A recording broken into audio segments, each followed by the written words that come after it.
nothing fancy today. I've been, like, arguing with myself about doing some fancier streams. I've had ideas. Been meaning to stream Fall Guys, but 2020 is gonna 2020. That's what I've come to understand. But I'm gonna focus on the positive, and one of those positives is that for about 2 months ago, that's how long I've been sitting on these, I found a couple of Gunpla over at Target for $12 each. And I am going to make some. I'm going to make them. I have the classic, the RX-78-2, the white mobile suit, right here. And if we have enough time, which basically means if I want to keep going, I also have Shining Gundam. Got them both. I was actually very surprised to find Shining Gundam. I didn't believe it. There was also a wing for $17. I didn't grab that. I probably should have. I mean, let me turn up my light a little bit so I don't look so depressed. I mean, I am, but I shouldn't look it. That's important. Oh, should I leave it on the color changer? As I slowly shift through the colors of the rainbow? I can go really hard on it.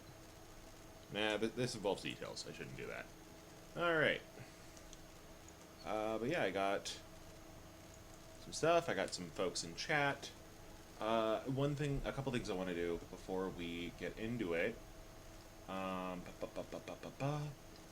don't think I got a chance to shout these out last stream. I might have forgotten. But thank you for the follow, Pizza Kid 3234, and thank you to our new Patreon pledge.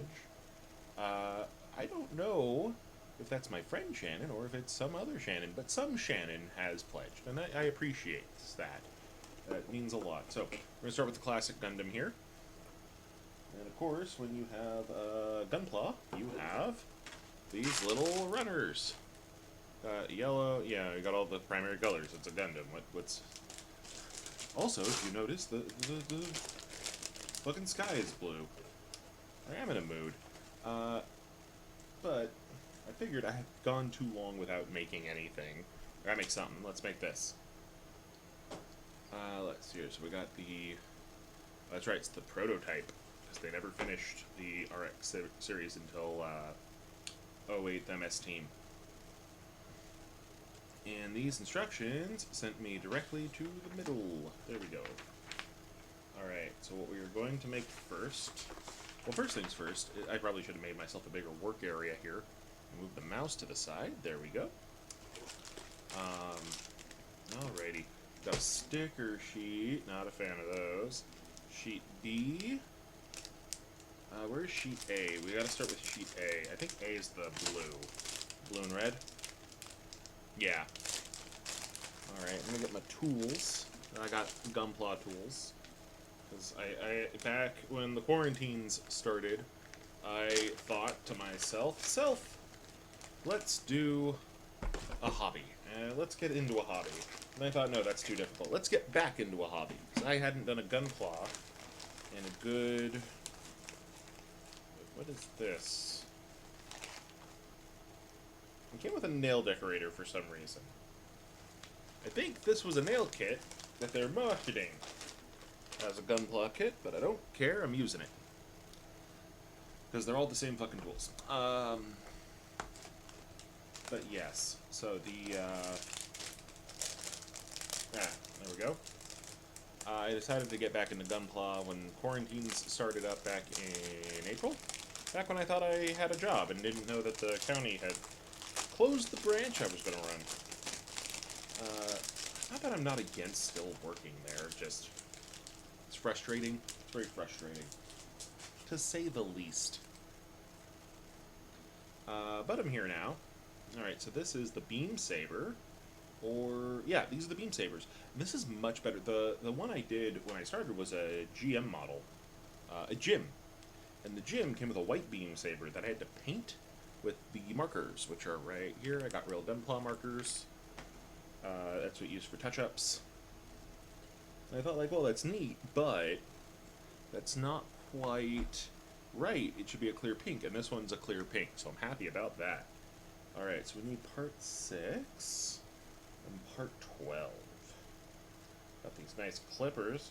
Back when I did this as a kid, I would use the old twisty method, which admittedly worked, but left a bunch of little plastic burrs on it that would invariably, I just realized, I'm hitting buttons on my keyboard, so I didn't shove the keyboard back. Get back there. Get back, you. Haha. Alright. And let me hold this up better. Hello! I see Wilhelmina has joined the chat. Hello, Wilhelmina. Glad to see you there. Always glad to have you around. The Dungeon Doctor will return, don't you worry. We're going to do those actual character sheets. But I've had a lot to go through the last couple of days. Last couple of months, honestly, but the last couple of days have been extra hard. Christmas was good. It was directly after Christmas that sucked. Also part of the lead up to Christmas. Basically just the day of Christmas was okay. Though I started it by accidentally taking my... I'm on Adderall for ADHD, and I accidentally took my Adderall at 11:30 at night because I grabbed the wrong pills. I grabbed my morning pills instead of my nighttime pills, and had the worst sleep of my life. And I was like, oh, well, after Christmas I'll start streaming again, and I'll start recording more videos. And I kind of recorded videos. Because don't tell Freyr, but I've been running a TikTok for over a month. I'm Alchemyprime over there, too. But yeah, the Christmas was nice. And, like, Christmas was good, but I took that Adderall at, like, 11:30 at night. Had the jitteriest sleep in the world. Just unable to even. It was the worst. Which way does this go? Okay, so this goes... Yeah, this is the vents. Let's slide that in there. Yeah, the chest is done already, kind of. Alright. So I barely slept. I woke up at 4:30 in the morning, made a bunch of cookies that I forgot to ice, which then I proceeded to get horrible anxiety about those cookies. That was fun. And then my Nana ended up in the hospital. She's home now, so I'm not worried anymore. But, like, I don't want to lose my Nana. I love my Nana. That's my dad's mom. But we got to have a nice Zoom Christmas. Christmas on Zoom with everybody. And it took some finagling and having to run FaceTime at the same time off my sister's iPad because my grandparents couldn't figure out how to do the audio on Zoom. Though I think that was more of a space limitation of the room they were in, because they set up their Christmas tree in a room that they couldn't put the speakers that went on the laptop. It was a whole thing. I got some nice things. The biggest thing I got is right behind me. You can kind of see it. I got a 3D printer. And I've been making minis and calibrating it because it's barely... mine is a manual calibration one, so one, I feel like Garrus from Mass Effect, the amount of calibrations I have to do to make this thing work. But, just for an example of when it does work, I made a little baby dragon coming out of his egg. Let's see if that'll focus on the dragon and not on me. There we go. He's got a little pile of gold coins, he's popping out of his egg, he's all happy. It's very cute. And he's about the size of a halfling, which is how big a baby dragon should be.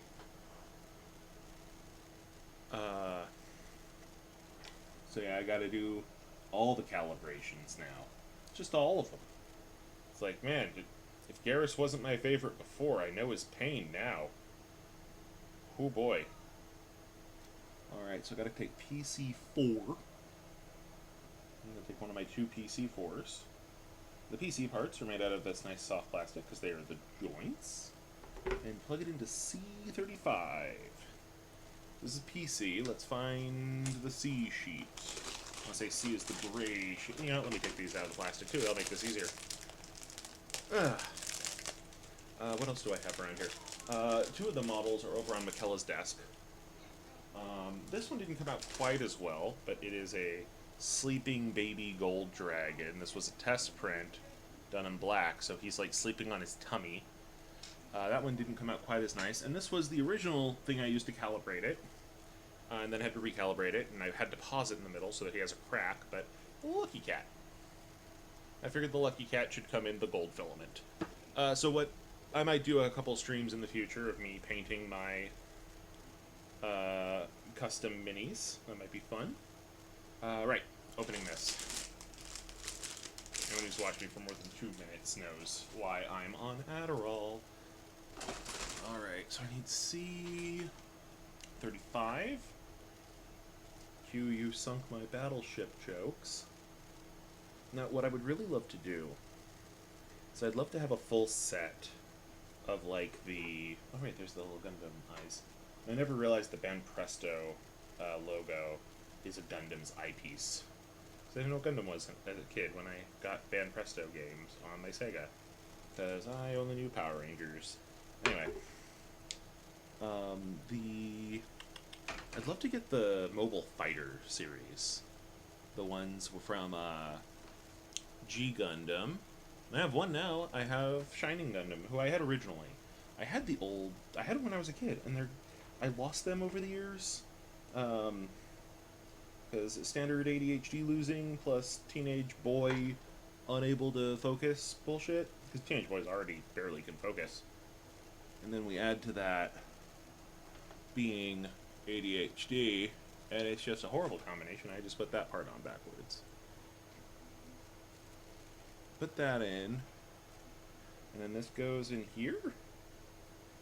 Oh, this is the waist swivel. Neato. Really neato. Real fucking neato. I put it in upside down. Of course I fucking did. There we go. But yeah, so I lost all of them. I didn't have every Mobile Fighter. That would have been insane. But I had Rose Gundam, Gundam Maxter, Shining Gundam, Burning Gundam. I didn't have the Russian, I didn't have the Chinese fella. I wanted him, I didn't have him. And I didn't have the Swedish gal. And I constantly confused... Okay, so this is a weird thing. I loved Gundam, G Gundam specifically is my favorite Gundam, so that's why I want those. But I also loved Metabots and I loved Zoids. Because, I don't know, the idea of robots that fight seems so much more palatable to me than Pokemon sometimes. Because, like, Pokemon think and feel and they're your friendos, and they don't deserve that. I like that newer seasons and newer games are pushing it to be more like you're a wrestling trainer. That feels better. But, I mean, originally it was dogfighting, and we know it. But people piloting robots or commanding robots feels better. Especially because, like, Metabots clearly showed that the robots could say no, and the announcer wouldn't ignore them. But both Metabots, there's a point to this, I swear. Both Metabots and G Gundam had a Swedish girl-themed rival, and I got them horribly confused. So, because of that, I had thought Allenby was the poorly written transphobic character, Allenby from G Gundam, and she is not. It's the stupid bit character from Metabots. So, like, I feel better about it, but it also, like, makes me go, Metabots, why? Why did you do that? Why did you make transphobic joke character? Nobody needs this. But yeah, so, like, I don't have my old ones anymore. No, where did you go? Oh, there you went. Okay. Shoulder joint fell out. Whoops-a-doodles. Let's fix that. Because what I'm trying to do, there's a little peg here. Does that peg even slot in? No, it doesn't. I'm trying to slot in a peg that doesn't even slot in. Come on, Robert. I mean, it kind of slots in, but it doesn't click. And so I'm pushing on it for it to click. Well, let me look at the diagram here. Does it slide over? No, it slides in. So I got it correct. It's just very tight. Okay. Yeah, it sucks. Anyway, so I had confused Allenby for the transphobic character. When it wasn't, Metabots was the one that had the transphobic joke, Swedish character. Allenby, you're a darling, and you didn't deserve what my brain was doing to slander you. Because Allenby is, like, a better Lana Lang type of... Okay, so, like, I have strong opinions on Superman and romance, and it has to be Lois Lane, and you have to write Lois Lane well, by the way. But Allenby Hornsby is like one of those characters where she's not my ship, but if she had gone canon, I would have been fine. In fact, I would have been happy for her. Clearly, Domon was supposed to end up with Rain, and he does, and that's fine. But it's also clear that Allenby loves Domon. So, like, you go, oh, that's so sweet. Because it is. Unless you're a monster. Okay. And torso's done. Kind of. A little Gundam RX-78 torso.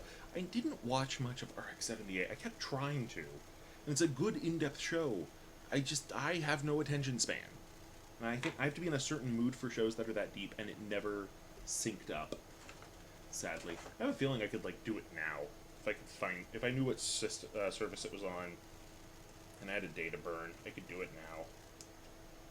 What else is going on? I'm learning how to do stocks and options. It's slow going, but it's interesting to an extent. I'm not like, ooh, this is the future, I know the economy, or anything like that.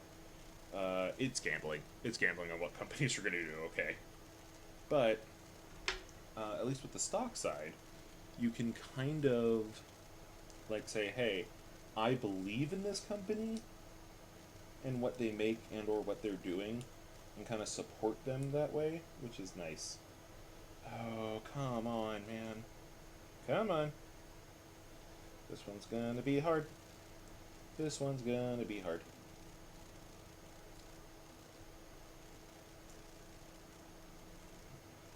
Okay, because it says just shove straight up, but there's a lip.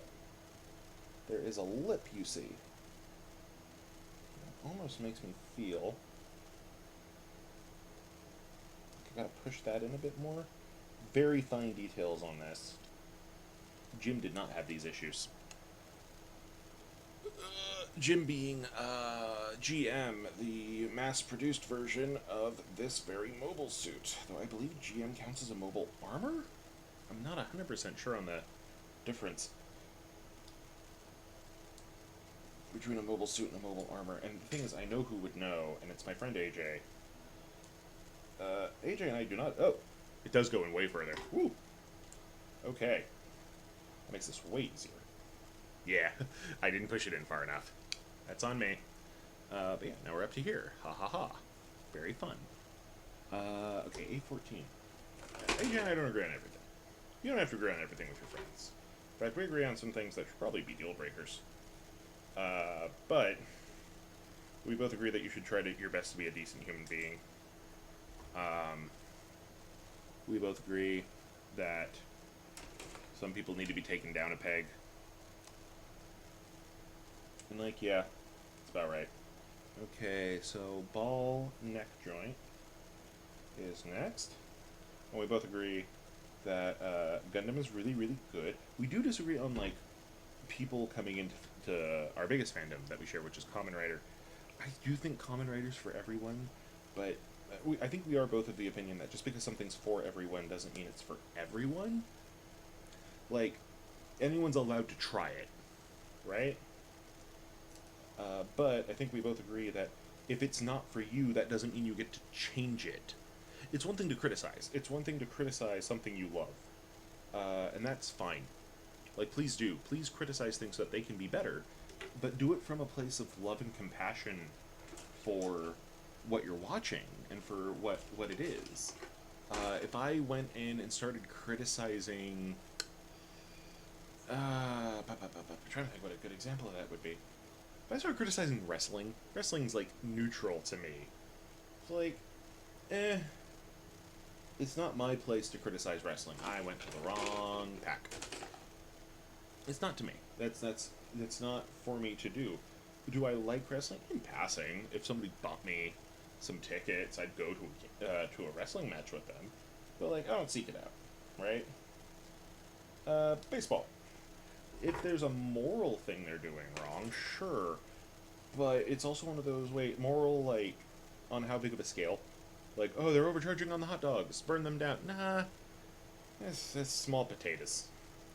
Oh, they're hurting the players. Yeah, that's a problem. You should probably call that out. That's kind of where I'm at with like writer. There's a lot of people who come in and try to change everything in big sweeping arcs, not realizing that one, change is incremental, and two, there is kind of this level of like you have to recognize if you're the target audience or not. You know, like Gundam, the newer series especially, are kind of for everybody, but Rider is meant for children. It is a series meant for small Japanese children, and I am not a small Japanese child. So, like, if something's not for me on that front, like oh god, they're doing fairy tales this season. So the guy who's based on Hansel and Gretel, but also like a fucking rave. Yeah, he's not I can dislike him, but I don't think it's up to my opinion. They shouldn't shape it around my opinion. I'm not entitled to that. Because it's not for me. They're going for like 9-year-olds in Japan, so sure. And they're also trying something different, and they're having to work around COVID regulations. So yeah, maybe it's going to be a little weird for a bit. That's fine. There are some people who are acting like this is as bad as, like, I don't know. I keep trying to think of, like, something horrible. Murder. I'm going with murder. But I'm like, oh, this is as bad as killing my childhood. It's like, well, unless you grew up in Japan, I really doubt you grew up with this. The only state that really got Kamen Rider reliably was Hawaii. So did you grow up in Hawaii? No. Probably wasn't your childhood. Your childhood was Saban's Masked Rider, which was bullshit. And two, they did not ruin your childhood. Calm your tits. I hate that, by the way. That's like my biggest pet peeve of, they ruined my childhood. No, they could do a bad reboot. They could be offensive to the source material. Reboot, actually, is the biggest example of that. But, like, them doing that, them making a bad reboot doesn't destroy the original. Unless they went around, like, burning the tapes. Like, I hate the Netflix reboot. The reboot. I hate it. Reboot Guardian Code or whatever. I hate it with a passion. That said, it's not like they said, no, now nobody can watch the original. I mean, you can. It's there. It's on Verve. I watched it recently. It's quite nice. Nothing stops me from watching it again. You can't stop me. Don't even try. Okay, so we're making some beam saber hilts now. That's fun. Little beam saber hilt there. And those are going to go up here onto his back. Because he has the two little holding dealies. Ah, there it goes. And I'm using a little file here to file these down. And I realized this would look a lot better if I gave enough of a care to set up the extra camera, but I can't find the extra camera right now.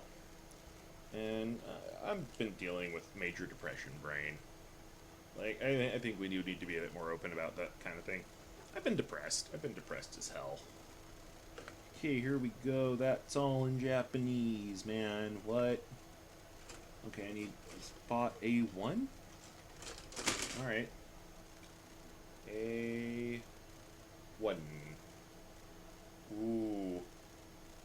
Ooh, you're a tiny little part, aren't you? Oh, is this something you can put the stickers on if you want? Here, I don't know if I want to. Do I want to? Probably best to put them on now if I did it, but I don't know. I know that trying to handle these itty-bitty clear bits with such tiny detail It's going to be very difficult. Oh boy. Okay. So you put sticker 2 and sticker 3 on those. Yeah, it says you got it. So I guess I got it. So I think the clear yellow. Let's see here. Do we have a picture of the finished model? Yeah, they use the eye stickers. Alright. Stupid sticker sheet time. I hate stickers. I hate labels.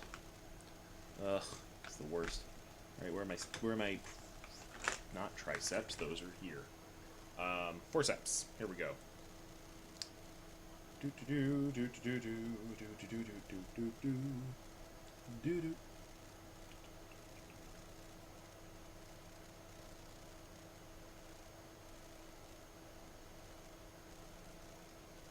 Very, very careful.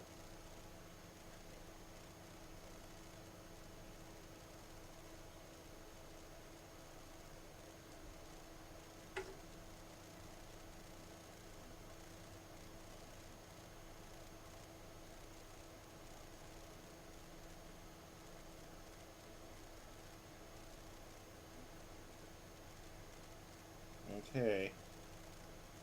It's on. And I put it points up, points down.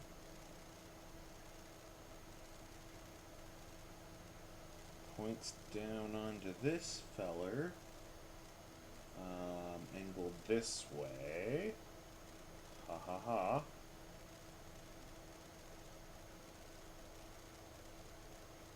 Don't drop it. Very important. I don't drop it. Okay. What goes on this part? Aha! Those little pentagons. So right there? Ooh.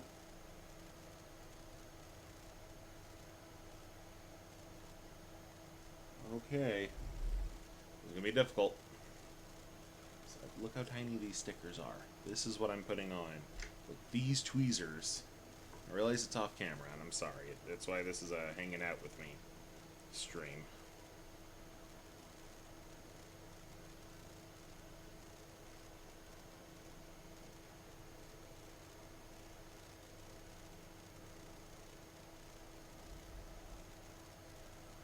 Yeah, okay.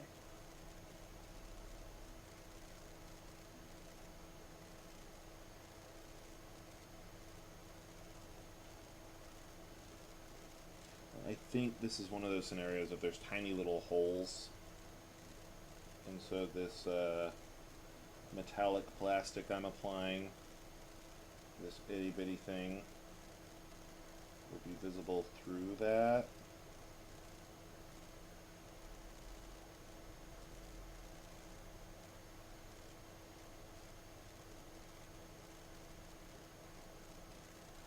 Alright. There we go.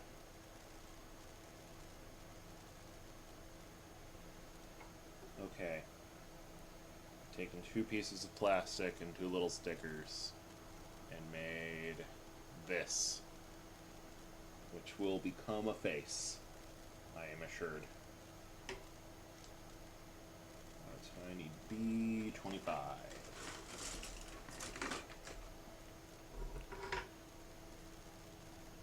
Oh, yeah, alright. 25. Aha!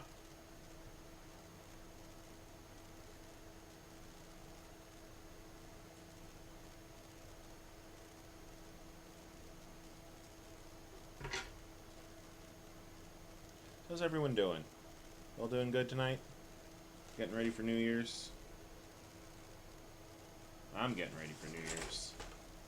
Just chilling. Enjoying my model kits. Wondering if I put this asshole on upside down. No. Don't think I did. But it sure feels like it.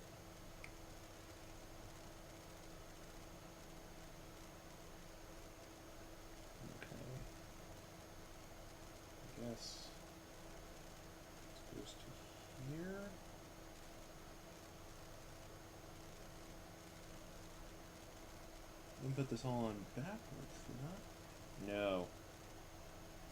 Ah, shit. Did I ruin it? Sure enough, I fucked it up.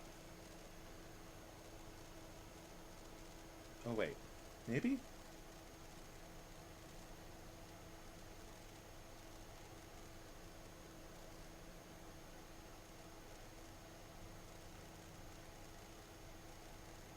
Where does A2 come in?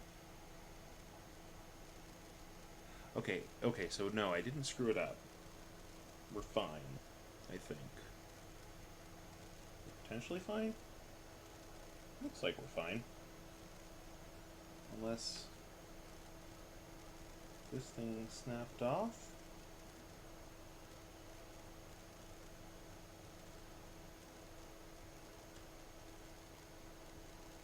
Oh dear.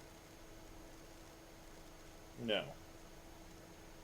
No, that's just a hollow bit. I don't know how long I'm going to be on.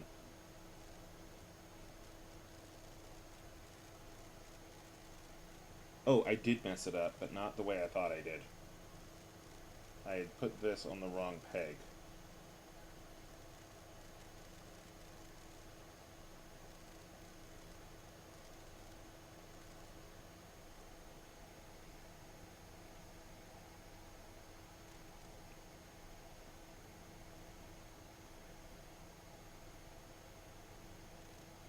There we go. That looks way better now.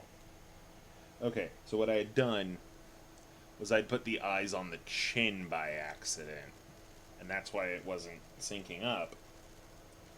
But now I can put the chin on the chin.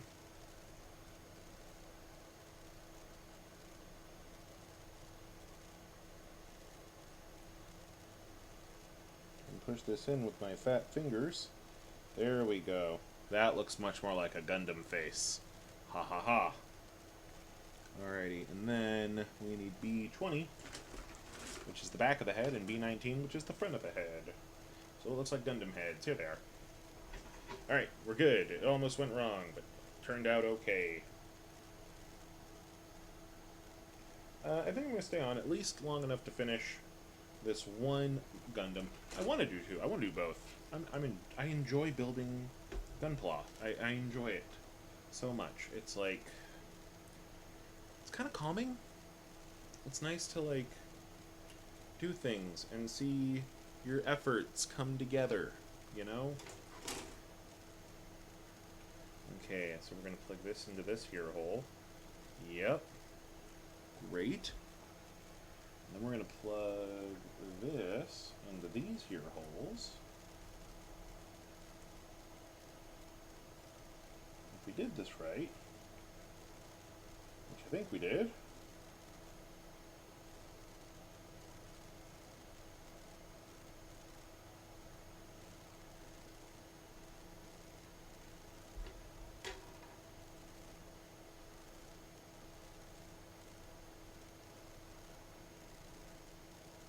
yeah, the face isn't quite... The face on the 78 is not nearly as expressive as the one on, like, Wing or Shining. And I think that's where my brain's going, like, it's not as good. It is as good. This is the classic. This was the one that started them all. But I can see why I prefer the ones I do.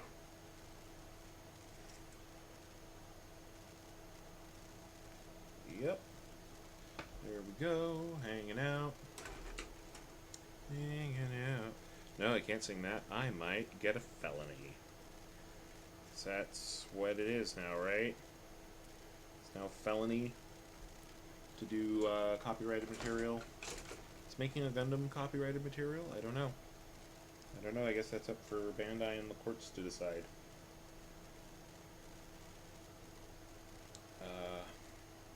A lot of games, that turns into a question of what parts of games are like. Clearly, the music is, but even then, I've never been a fan of our music copyright system because it is always been incredibly jerky, especially to the people who actually make the music. It's always been corporatized. And the few times it's not are great success stories, but you still have to work within that system, you know? Okay. Hey, we got a head. Now we can put this head on this here Gundam. Ta-da! We have a bust. We have a bust of a Gundam. Hooray! Oh, we have a Gundam with a head that won't stay closed.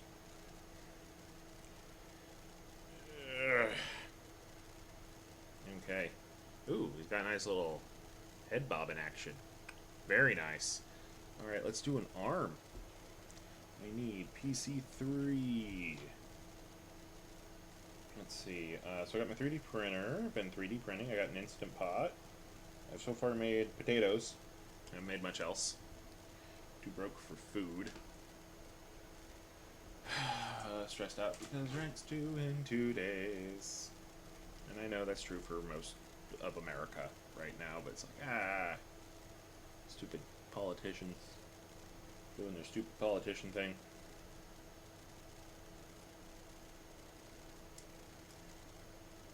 It's like we're in a pandemic. No part of this is fun. Nobody's enjoying it. We have to, like,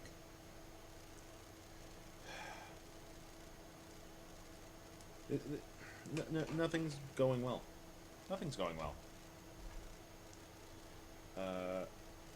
So it's like, part of me is like, I should focus on the positives. I have a 3D printer. It pulls a little bit too much electricity for this room, but I can't think of a room I would rather have it in. And if I run it while I also have that light on, the light flickers, which is concerning. But I have one. It's something I've wanted for years, and I'm happy for it. You know? And let's see, my sister and my dad are both high up on the vaccine list. I'm not, but it would be good. For them, at least, to not get the virus. So happy about that. Okay, C sharp. There we go. What else? What else? Banana's out of the hospital now. That's good. 2, 3, and 6. Itchy ear. Itch. Alright. You could make some damn good soup in an Instant Pot. You are 100% correct. I think I shall. Not today, but another day.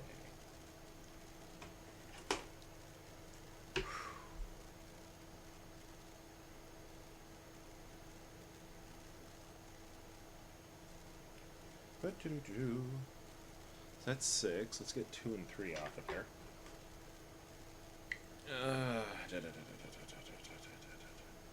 There we go.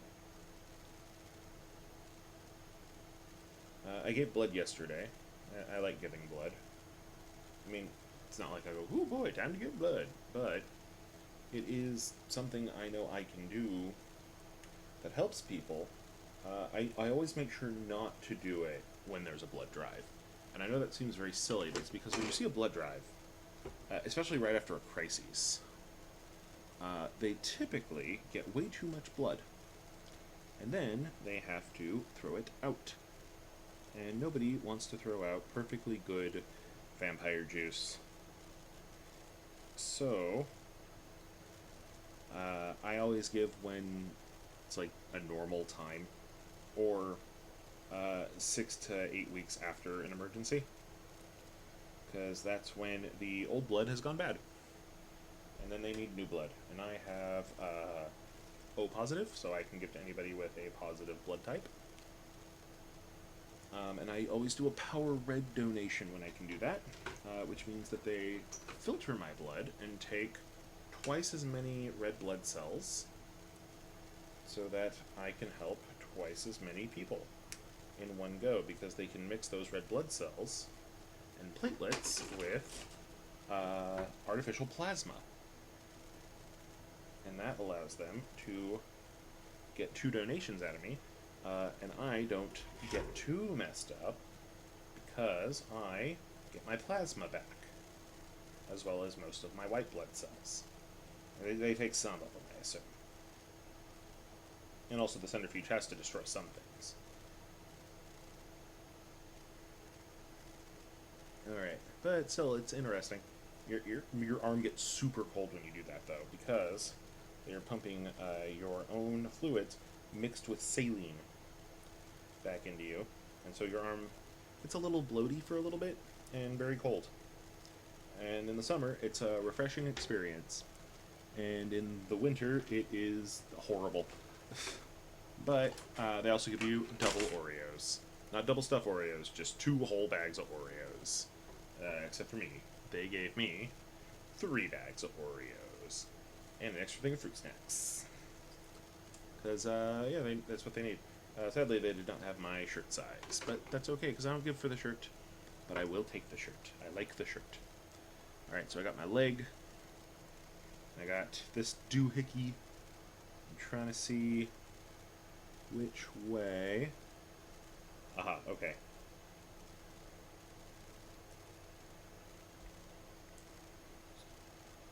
Did I accidentally pull off 17?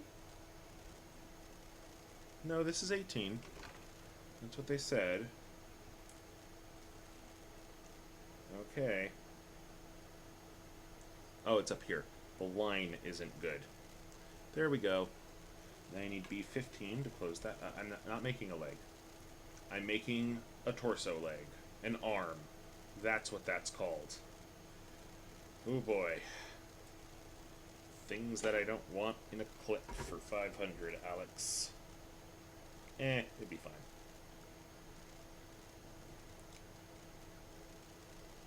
Torso leg.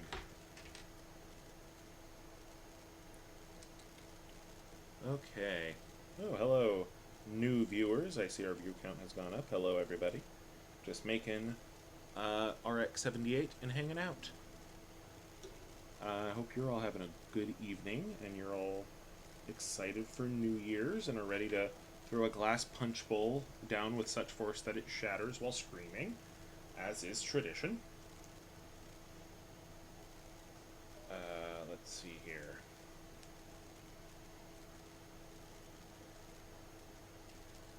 Ooh, this is New Year, so I need to make sure we have sugar and rice and water and fruit.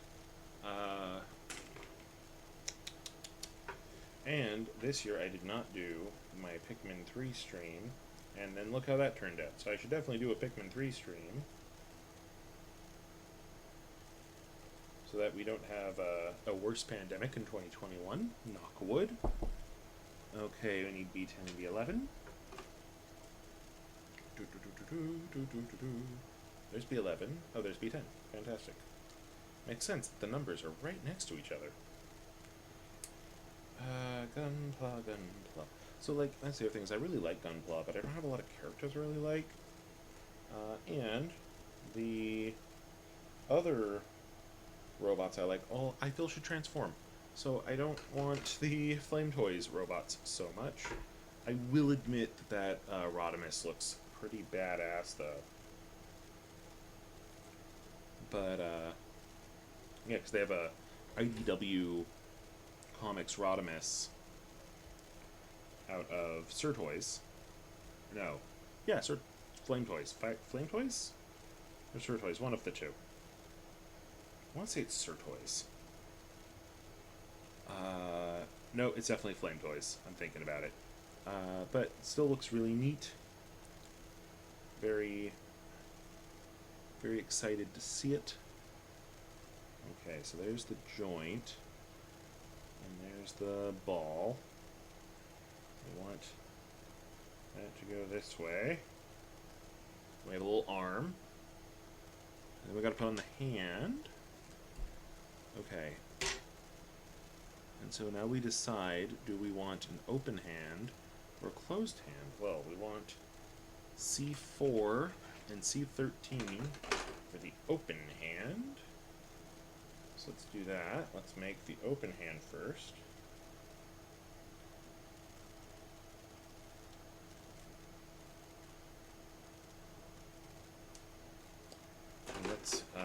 down a bit. Now, what I want more than that, what I want is hopefully to a bit more cash in the bank eventually. Because there's some really nice third-party transformers out there that are just begging for me to take them. There's a Chrome Dome and Rewind.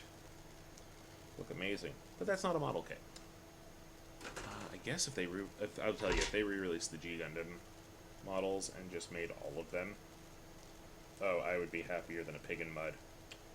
Actually, pigs don't like mud, so definitely happier than that.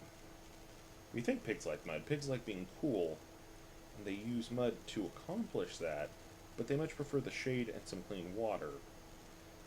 We're just terrible at keeping pigs as a species. Like humanity, in general, we're terrible at it. Okay, so then I want 5 and 10.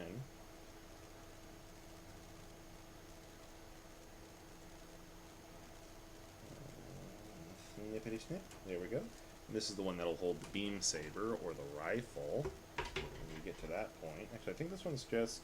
This one might be the shield. This one had a big burr on it. And I want to remove that burr because I snipped it in the wrong place. There we go.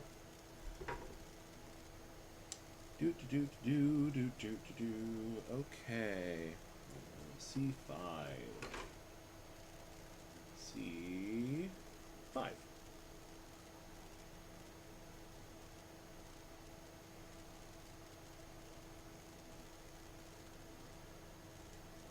think we're going to start with the open hands plugged in. That feels right, but I want to make the other hands as we go. How do I... Oh, that's how I plug you in. So we do have this fist here for punching. Alright, cool. But what we are going to do is this, and this arm is the left arm. Or right arm. I'm bad at remembering my directions. So hey, we have an arm. He's happy to meet you. Fantastic. Alrighty. So yeah, I guess that would mean the next arm is, the next step is probably the other arm. Oh, would you look at that? Ha ha ha. Time to make... Oh, they're labeled. I didn't even notice that. That's on me. It's on me. Alright, so 15, 14, or 13, 14. I do have the Gunpla PS4 game. Gunpla build... whatever. Probably should play that on stream at some point. Definitely should play Pikmin in the next day or two. We need our fruits. We'd have 13 fruits for the new year. Good luck. All that jazz. Sadly, the person who gave us that tradition is no longer with us. And she is missed. Yeah. Okay. B13, B14. This year has been hard for a lot of people. And, like, I think about that. Because this is the time to think about how the year's gone. It's almost done.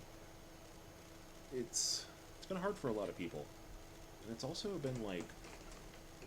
It's hard for me to admit that it's been hard for me. I should admit to that. It has been. But my brain always goes, well, it's been harder for other people. It's like, I mean, yeah. But that doesn't mean my feelings aren't valid. I mean, my mom fucking caught the virus. She's fine now. But she still can barely taste. She finally got her sense of smell back, like, a week ago? And it's like, that's too long. That's too long. Nobody wants that.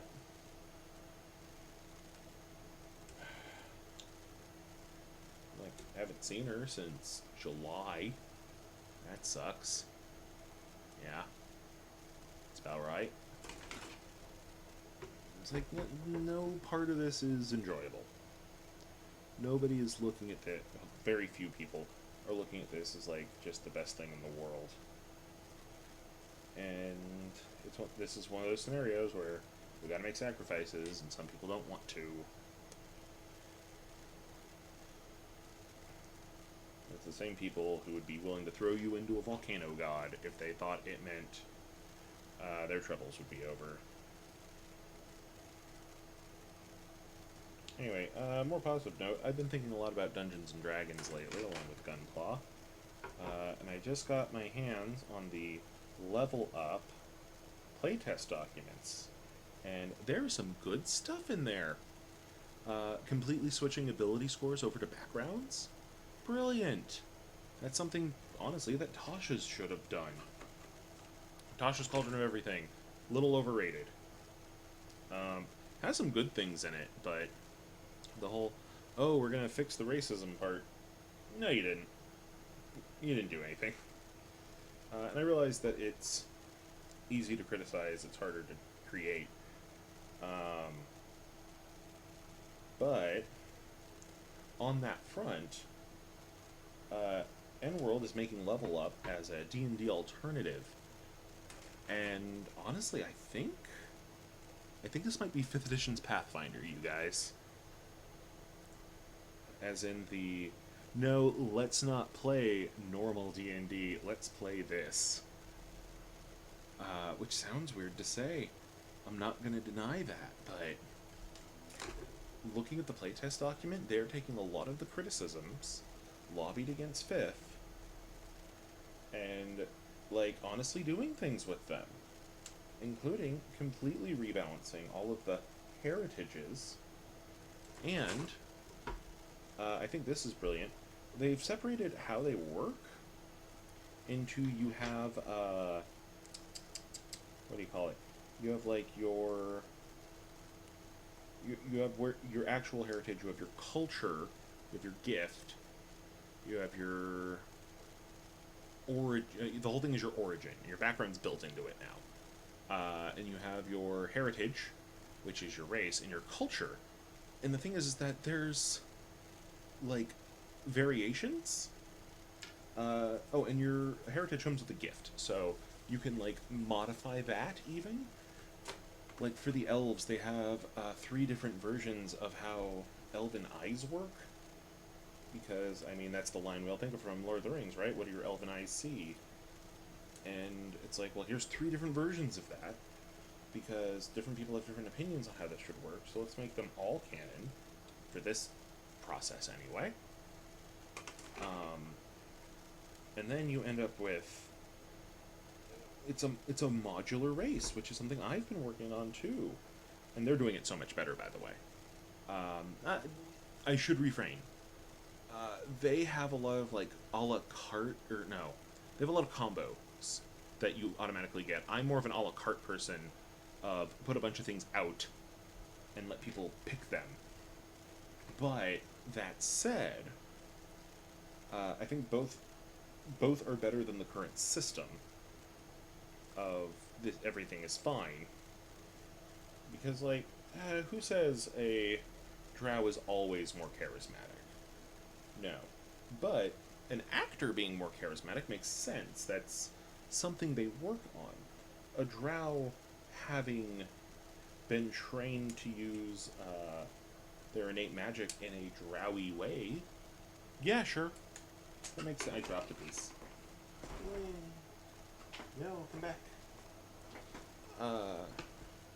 But then, like, having different elves use their magic differently, I can 100% get behind that. Having orcs not all be the big savage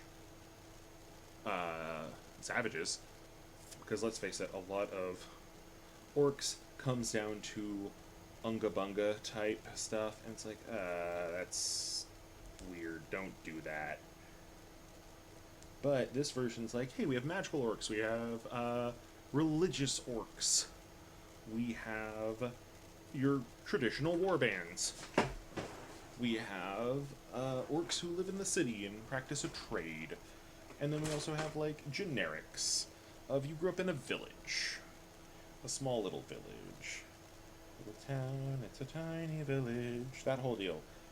And you could put that on top of anyone. In fact, any of the culture can be put on top of anybody. It's just that some of them fit better. Which is like, sure. So like saying, hey, this is how, what do you call it? A dragon cult works. This is how a village works. This is how a halfling village is a little different. And then you'll notice when you look at the book, at the playtest documents, there's no half-elves or half-orcs. Well, why not? That's because you pick which side you take after more, and then you take a culture tied to the other one. Or one of the generics. And it's like, I kind of love that. Because it's like, sure, that makes sense. Because you never get the half-orc among humans who's just, oh, that's Mike, he's just green. No, it's always, oh, the other kids are afraid of me because I'm so big and strong. Right, because you're an orc. Oh, the other orc kids call me weak. Right, because you're a human. Also giving the humans an ability that's not just a feat. That's smart. They do get just the skill thing, though. Hey, we got a torso. Yay. I will say, out of the original series, I do want Guntank. Guntank and Jim were my two big ones that I liked. Okay. So this has us making the legs before we make the waist. I can agree with that, because that's what the instructions say to do. Hello, snake-eating mouse. Oh! Well, thank you for the raid. Oh, a party of 47. My goodness. That's fucking amazing. I just went from my goodness to saying fuck. That feels about right for me. I will take dragons. I'm a fan of dragons. Hold up, where's that dragon mini I made 2 days ago? I just got a 3D printer. And this is the first dragon I printed. That came out okay. It's a little baby hatchling dragon. And I have plans for a big gold dragon. You were sent by the Black Alluring. Well, thank you, Chris, for sending your friends over. I just see the message now. And thank you for the bits. Thank you so much for the bits. RTS Avalanche. I mean, it's 6 bits, but I'll take them. It's better than throwing just change at me. And thank you for the follow, Battle Axe. Very much appreciate that. Normally we're doing games or talking Dungeons & Dragons here, and technically I am talking Dungeons & Dragons right now.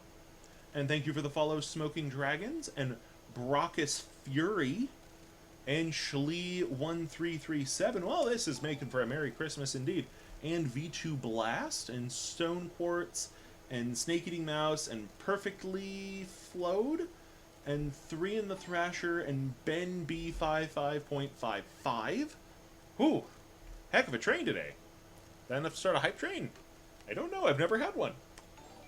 Flawed, perfectly flawed, that makes more sense. Viking Dragon, okay. So, yeah, I mean, oh, and, cell thickness? Or kel thickness, like Celtic. Could be either one. Celtic thick. Got it. Oh, and thank you for the 50 bits there, perfectly flawed.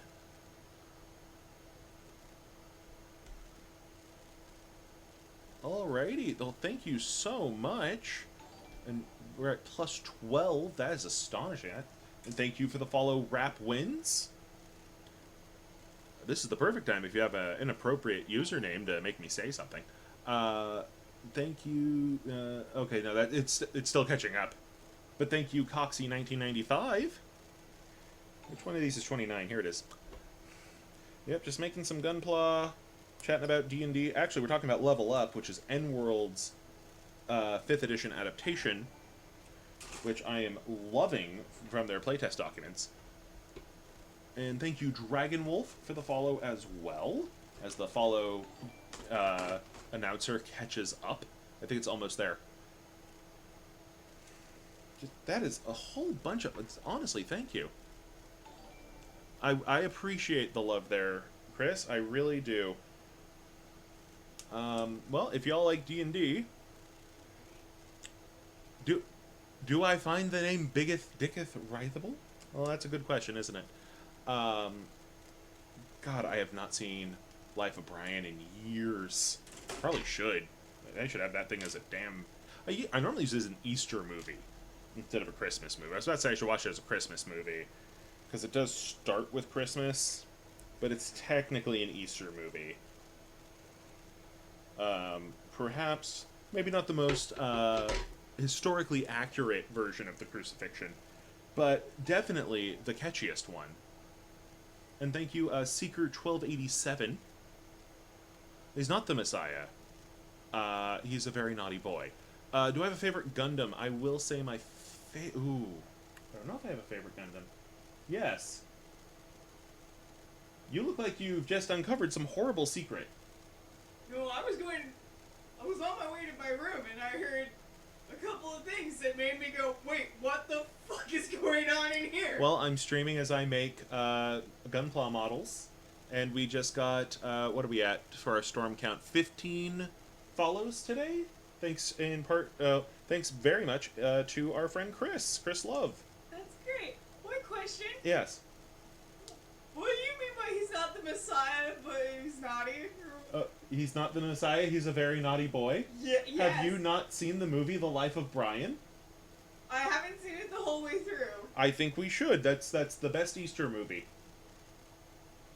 Okay. Yeah. I know that part. Okay, you know the end. Yes. Wonderful. Well, no, I know the song. Oh, that's the song they play over the end credits. It's also the song they play over the starting credits. Not... yes, but not the a cappella version. Not the version everyone thinks of. Okay, then. Right then. So I'm currently doing RX 78-2, the original. The white mobile suit. Favorite Gundam... I really love all of the mobile fighters. So asking what my favorite mobile suit is... I have a soft spot for heavy arms. I'm not going to deny that. Really like heavy arms. I like a lot of the wing designs, but not Wing itself, and not Sandrock. Sandrock has the cool arms, but I think Long... Is it Long Gundam? Gundam Long? The one from G Gundam looks cooler. Heavy Arms Custom is even cooler. I'm not going to deny that. Shenlong, thank you. Shenlong Gundam. Its arms are cooler than Sandrock's. The dragons beat snakes for me every day. Which is concerning, because I live in a snake-filled desert, so those dragons are getting out of hand. They're beating the snakes every day, savagely. We should call Snake Protective Services. Alright, 31 and 30. Yeah, so we were talking about Level Up, which is N-World's D&D adaptation. They do... oh, well, thank you for the follow there, RTS Avalanche. They're doing a complete separation of race from starting ability score. My own work had it partial, because I was going off of Tasha's suggestions from Tasha's Cauldron of Everything. But that said, I'm like, you know what? We got the Healy on. It's got the high tops now. Maybe their version is better of just completely tying it separately and putting it in the backgrounds. And then they added a thing called a Destiny. I think the Destiny is a beautiful addition to D&D, because now inspiration is not just your acting in character, because your acting in character, when you don't have a goal, turns into one of three things. You end up with a lot of people going, well, it's what my character would do. And it's like, okay. I don't know why every time I do that voice I turn into a janitor from the Muppets. What's his name? I never remember the janitor's name. But they're completely separating it from that, so they have the Destiny thing, and it's not alignment-based, it's goal-based. In fact, I think I have it open in another window. I can list off the goals. And it kind of turns into like oh, well, you're trying to reach your goal, so I'm going to give you inspiration. But because of your Destiny, you have an extra use for your inspiration that people without that Destiny don't have. Let me see, do I have it open still? I do. Okay. So these are the playtests. This is not final, but I love it. I hope it stays. So the goals they have are chaos of I'm going to just wreck things. What was that? Oh, thank you for the 300 bits. I'll gladly take 300 bits. And I'll take it as love too. I like love. Love's great. You know what? If I was at my dad's office, he has the love glove from Yellow Submarine. I used to, where I put the 3D printer there, I used to have the Thunderbirds on there. They're in the closet now. Okay, so Chaos, coming of age. So you're doing a coming of age story with your character. Devotion, great for clerics and paladins and such. Dominion, you believe you deserve to be on the throne, or you're going to take over the bureaucracy. If you're in Ravnica, you're going to fix the Azorius Senate. That kind of thing. Excellence, you're going to be the very best, like no one ever was. I don't know if you have to catch anything, though. That part's more specific to Ash Ketchum. Knowledge, you're going to be the smartest person ever. You're looking for the Philosopher's Stone, because tried to bring your mom back, and last time it cost you an arm and a leg. Metamorphosis, you're trying to change yourself. You're trying to become something bigger and better. Revenge, because you know that there's a man out there, and he took your father from you. And so you're going to follow the rules of introduction when you meet him. You're going to say who you are, say how you know them, and tell him why you're there. So of course, you would introduce yourself with, my name is Inigo Montoya, you killed my father, prepare to die. There you go. The underdog. Sometimes you just need to be a coked out beagle. No.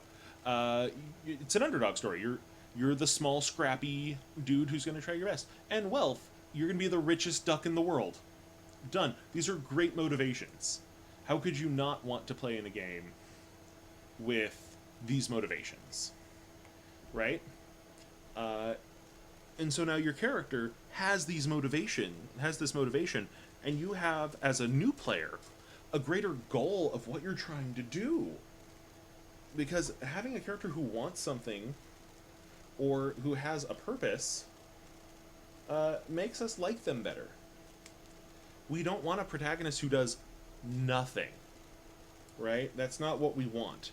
That's why those characters that I was alluding to, you understand them. What's the difference between, let me think here, what is a really good, like, completely... You know what? Kingdom Hearts can work really well in D&D. If you want something with that same kind of energy, I suggest Spelljammer. And if you don't, I still suggest Spelljammer, because I fucking love Spelljammer. I'm going to suggest it. But yeah, you have, like, this... when we look at a character, we want to know their goals so we can root for them. That includes when we're playing a character. Because, honestly, I think the destiny isn't there for you. That is for you as an actor, because when you are playing Dungeons & Dragons, you are an actor. You must recognize this fact, that you are an actor.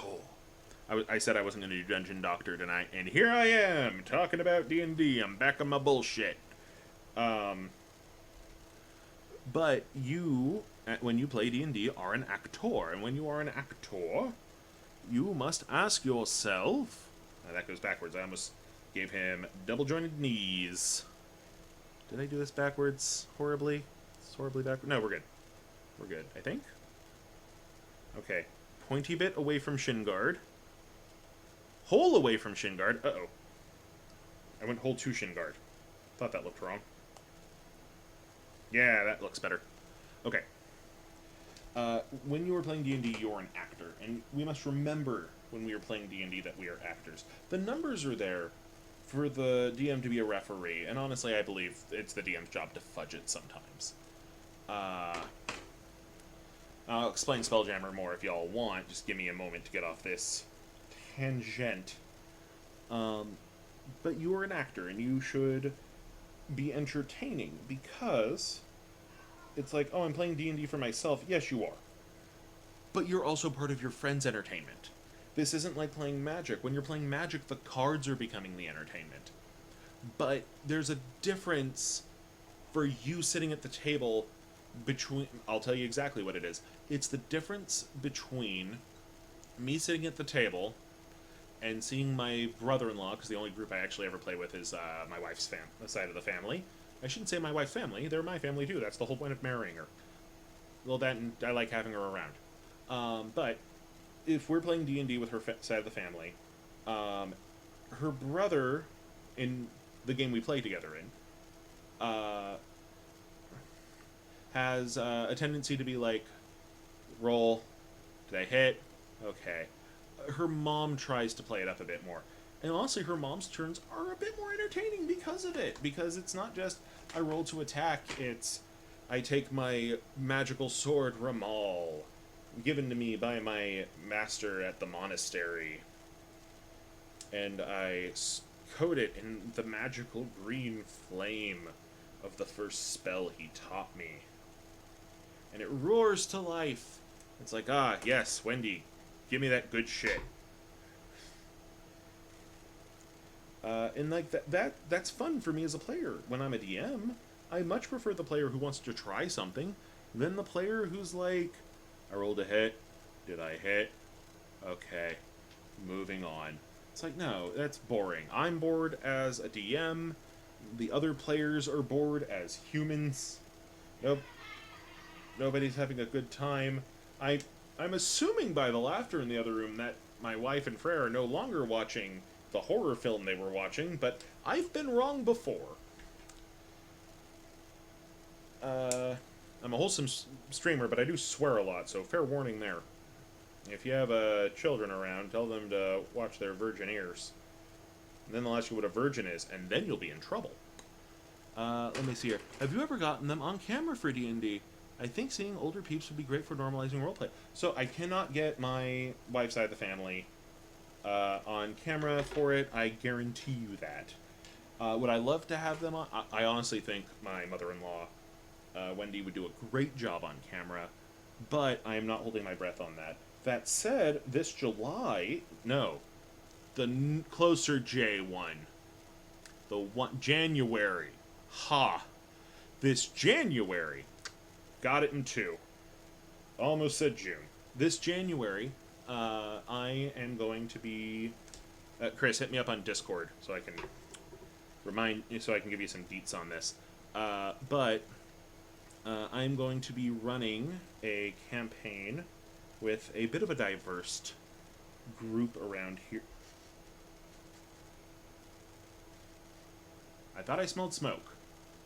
Plus side, I don't have COVID. Minus side, I might be going insane or having a stronk. Anyway, I am planning on getting a couple of folks to play some modified 5th edition using some changes I'm just straight up stealing from level up. I'm not denying that. But also my own work. I'm making a hybrid. A bastardization, if you would. And we're going to be playing just some good old-fashioned role-playing D&D. We're going to do it not in a critical role style. Nothing against crit roll, but no, the ankle fell out of the leg. June, July, and December. I mean, yeah, I can remember which ones have how many days, because I can barely remember the names of them, apparently. We're going to be doing some fun D&D, and we're going to do it more Dice Friends or Dimension 20 style, rather than crit roll style. Crit roll is great for people who want long-term plans. I am horribly ADHD and cannot pay attention that long. So we're doing short seasons that will eventually return to those characters. Because that's more my speed. Hey, we have most of a leg. B24 becomes the front of the leg. Where are you? There you are.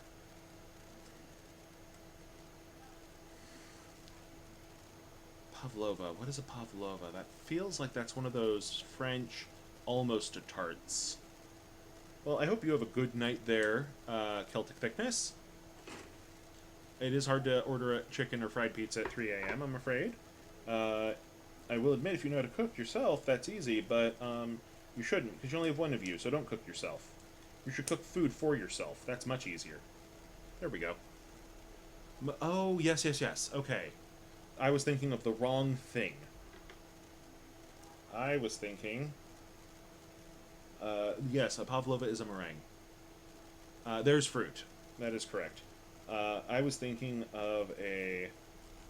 There's a French style of tart that is super easy to make, and it was on Basics with Babish for the Thanksgiving episode this year, and I had forgotten what it is called, and that's going to bother me, and I'm going to wake up at 2 in the morning, and I'm going to remember it.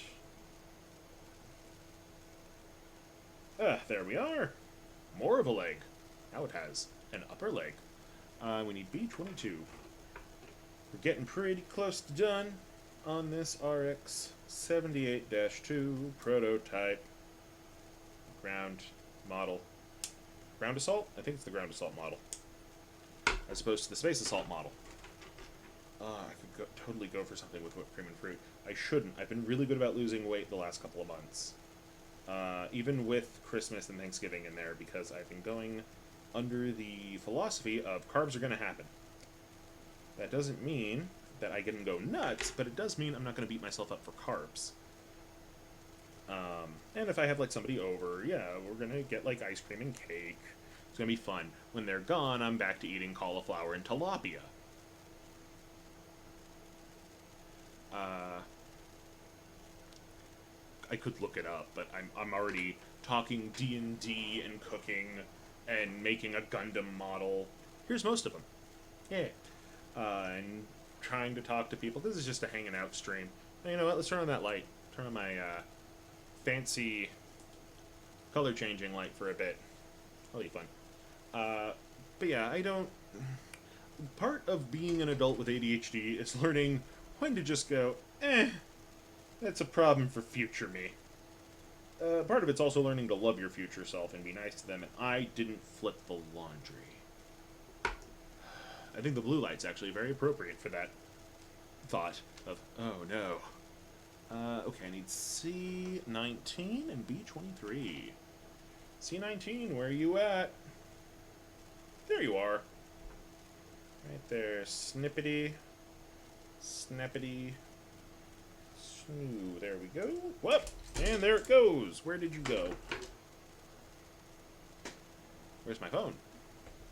Flashlight function. Alright, sorry, colorful light. You have to go away for a bit.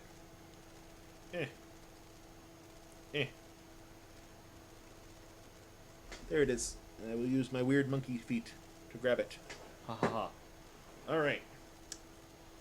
Fantastic. So we have the PC 6 under my snippers, and the C19. I'm going to attach that there. How did I get into D&D? Alright, so that one, it's tale as old as time. Song as good as rhyme. Thank you for bringing the raid, Chris. Jeez, that was amazing. You go get ready for work in the morning. I have work in the afternoon, kind of work. I kind of have work. This is work, mostly. I'm a professional content creator, which means I'm unemployed. Yay. No, it means I'm self-employed. How did I get into D&D? So, like, D&D has always been in the background culturally for me, and it had been since I was a wee lad. The weest of lads.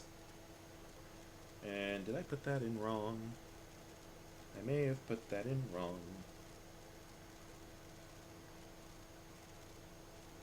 Okay, let's look here. I almost put that in wrong.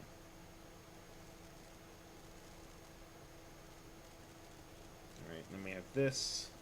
This goes into here. There we go. And then, oh wait, which leg am I working on? I'm working on the right? Yeah, so it goes this way. Cool. Alright. So it's like culturally in the background. Like I had seen people make jokes of it on TV and such. I remember Recess being the big one for me. The old Disney show that had the intro that felt a lot like you were watching Hogan's Heroes. And then my friend Nick, who I met in middle school, went, his dad and his stepdad had both worked on Baldur's Gate and Baldur's Gate 2. And so he had been around D&D most of his life because of this. And his, so, you know, his dad worked on Baldur's Gate and Baldur's Gate 2. His stepdad worked on it. They were still buds, despite everything. And so he grew up in a house filled with D&D. and then he taught me how to play, kind of. He introduced me to it. We made 2 characters. I played with one of them. I got punished for something like, how would I have figured that out? I was 12. And then I really wanted to play, but my mom wouldn't buy me the books, which, to be fair, probably a smart decision. And I have another story about her and D&D in a bit. But then, so I want to do it. I'm not paying attention in math anyway. So I start making my own D&D book out of what should have been my math notebook. It was another notebook with the same color. And I made my own game called Grand Adventure. And this was not the first RPG I had made. I had planned out, in 5th grade, a Game Boy style RPG, because I was super into Dragon Warrior, which we now call by its original name of Dragon Quest in America, but at the time we didn't. And that should give you a good frame of reference of how old I am. The answer is 30. So, 12-year-old me, still angry at how hard programming was, because I had tried to program the damn thing. I'd gotten my hands on RPG Maker 2000, and tried to make, Endless Quest, I think is what I called it. I think I eventually changed it to The Legend of Tresoro, being the name of the island you were stuck on. And it was very cookie-cutter RPG, but then again, sometimes that's what you want, and also, I was, 10. So, nobody's expecting me to write fucking Ulysses at 10. But at 12, I start making, Grand Adventure, which was my own version of D&D, because I couldn't afford the books. And I played a couple of games of that with my friends. At the age of 13, almost 14, I get into high school, and I make some new friends, and one of them is my friend Cherry, who she and I had a falling out, but we're okay now, I think. We're pretty sure we're okay now. Oh great, now my anxiety's acting up. Anyway, so, now we're okay, but at the time, she was staying at a foster home, and the foster mom's son had moved to college, and he had left a whole bunch of 2nd edition books, and she was ready to just chunk them into dumpster. But she noticed I really liked fantasy stuff, because when I came over, we'd watch a bunch of fantasy anime. Specifically, Fushigi Yugi and Tenchi Muyo. We were watching the OVAs, because we had just finished watching Tenchi in Tokyo, because that was on Toonami at the time. I think it was on Toonami the year before. And so we wanted to watch the originals, and we'd rented them from Hollywood Video, which was down the street from my house. And if you went the same distance the other direction, you got to her house. And so her and I and our friend Damien and a couple other kids, we were all in the anime club together. Anyway, Cherry, her foster mom said, "Hey, I'm just going to chuck these in the trash. Would you want them?" And she had almost every 2nd edition book that wasn't a campaign setting in that pile of books. However, there was no monster manual. The only books that had monsters there was the Greyhawk campaign setting, there was the complete Psionics guide, which is part of the reason why I'm of the mindset that Psionics always belongs in D&D, and it will always belong at my table. And then there was the complete book of Humanoids. The complete book of Humanoids I fell in love with, because it's like, oh man, look at all these character options. It's like the freaking Mos Eisley Cantina scene for me. And it's like, oh, but these are orcs. I go, right, but my first exposure to orcs was playing, well, my first exposure was Lord of the Rings, but the Steve Jackson films. But my first exposure to them in a D&D context was as a player race. As were ogres and gnolls and kobolds. And admittedly now I don't really allow gnolls as player characters, just because lore-wise you will end up with an evil PC. They're basically the only race that I'm like, nah, they're all evil. But that's because they're demon-blooded, and not like in the tiefling way, but in the way much more demon-y way, so, But maybe occasionally one comes out okay. Anyway, but the big ones for me were the orcs and the saurials. I love the saurials. They are the coolest, and D&D does nothing with them, and it is a travesty. It is a goddamn crime that they do nothing with the saurials. Like, they should be tried the hog. Okay, that might be a bit too far. Tried by a hog. They could be tried by a pig. for their mistreatment of the cool dinosaur dudes. Because in 2nd and 3rd edition, there's a playable dinosaur race, and you could be a pterodactyl or a velociraptor-y dude, though you kind of end up looking more like Robbie Sinclair, or a triceratops or a stegosaurus. And a real one, not an apatosaurus who's confused, like in that one cartoon. But it's amazing, right? So anyway, so I play D&D for a year in 2nd edition with no monster manual. There were a lot of orcish raiders and a lot of drow. A lot of drow. Because I also was reading the Drizzt novels. And being a middle schooler, I thought anything that was mildly edgy was the coolest thing ever. But to be fair, Drizzt is still one of the coolest things ever. But he's a total Mary Sue, so is Luke Skywalker, shut up. I'm not here for, great storytelling. I'm here for a cool dark elf kicking ass and taking names, and he's all out of names. Wait, that's not how the line goes. So like that's where I started, and then I got 3rd edition books, and then I got the 4th edition books, and I honestly like 4th edition. That's what I play with my wife's side of the family. Do I think 4th edition's perfect? No. I've basically rewritten all of 4th, just keeping the base system, and that's what I run when I do 4th. Chris Love has not played that yet, but I have played that with my wife and with Freyr and with my brother-in-law, and they all really dug my interpretations on it, because one, I'm a bit more loosey-goosey, but 2, the combat doesn't take 9 hours to kill 3 goblins, which is 4th edition's biggest weakness. Anyway, I got the 5th edition books way later because I was super deep into Pathfinder 1st edition. Let me drink some water. Because I should not be getting that thirsty after I just had 2 pints of blood taken out of me yesterday.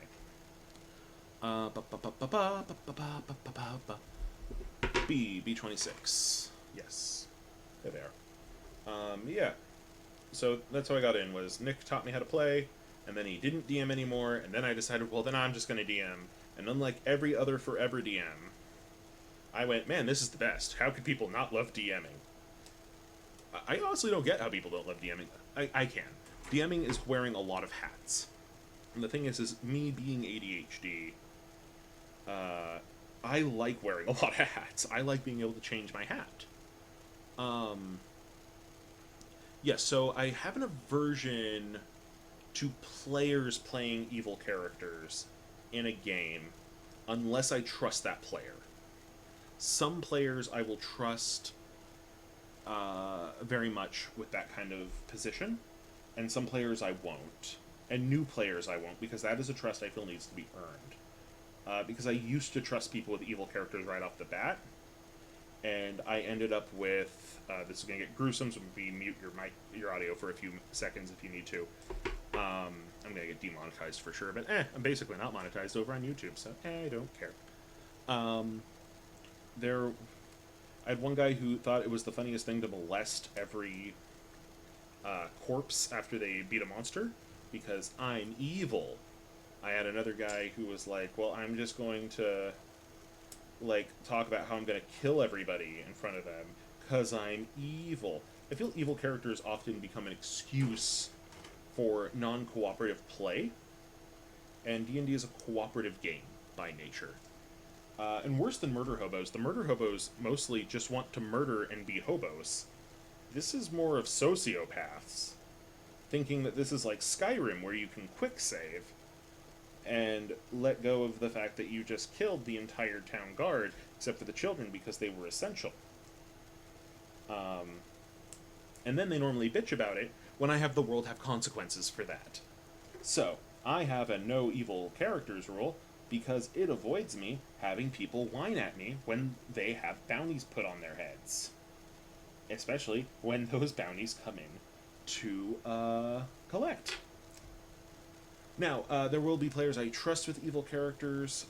In the upcoming game that we're going to be doing here, one of the players is playing an evil character, but he gave me an interesting enough pitch that I okayed it, because he's playing a redemption arc.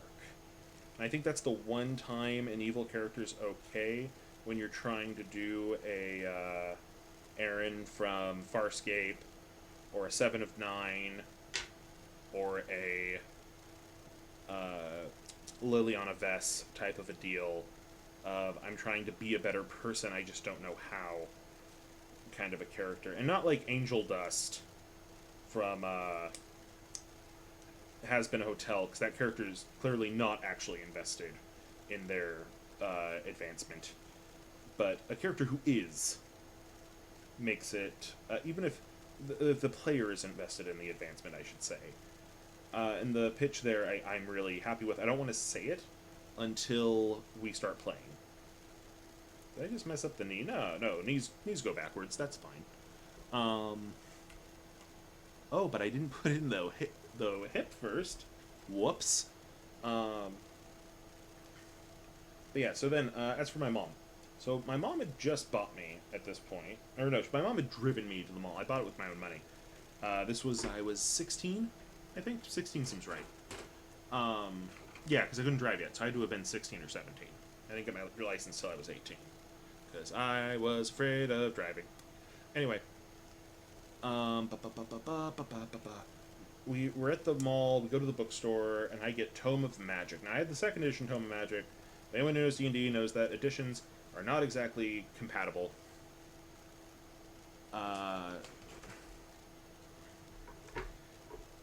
And then they have... So then my mom and I were walking, and she looks at it, and she goes like, are you sure this isn't going to like lead to you being like evil, or trying to like kill the cat or anything? And I look at her. I look at my mother with disbelief in my eyes. And I go, Mom, if anyone should understand, out of any parent who goes to our church or knows me, should be fine with me playing this game, and know that it's just an excuse for my friends to come over and eat all of our Cheetos, it's you. Because you see,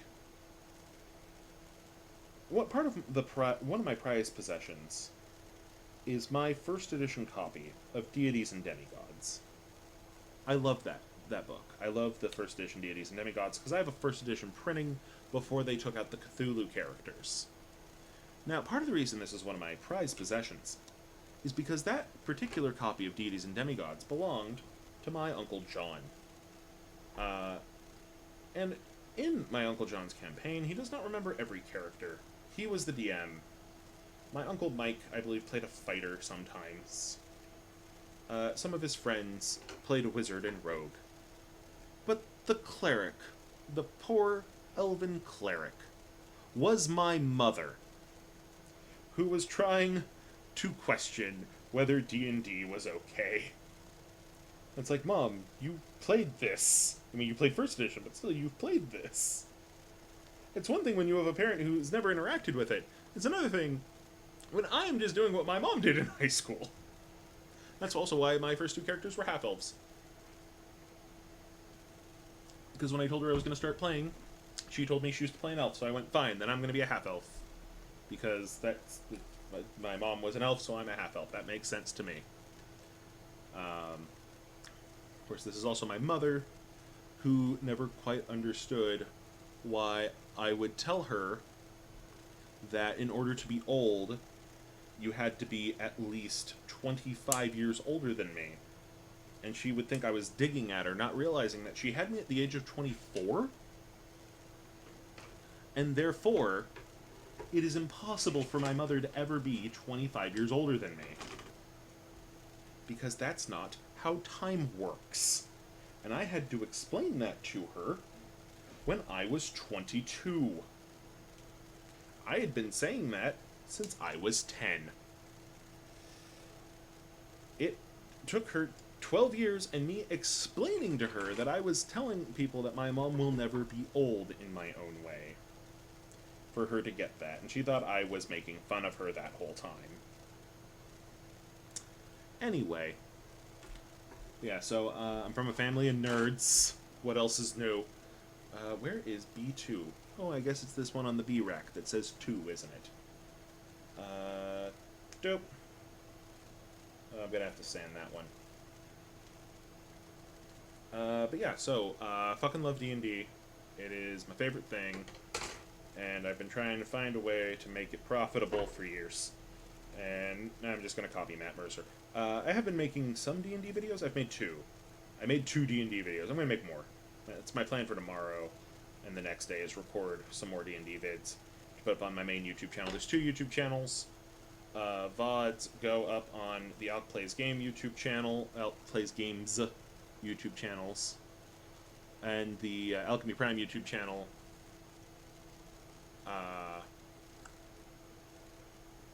For D&D videos. Did you know, this is from Celtic Thickness in the chat, did you know that psychologists actually hold that as a fact? Kids view age in brackets, and you've got to be so much older than them to be called old. See, like, I think I knew, I didn't know that, but, like, I think I believed it enough. But that makes sense. That makes sense to me. Alright, so let's see here. Well, this is the butt. I made the butt. Okay. Siege 31. It's intuitive, yeah.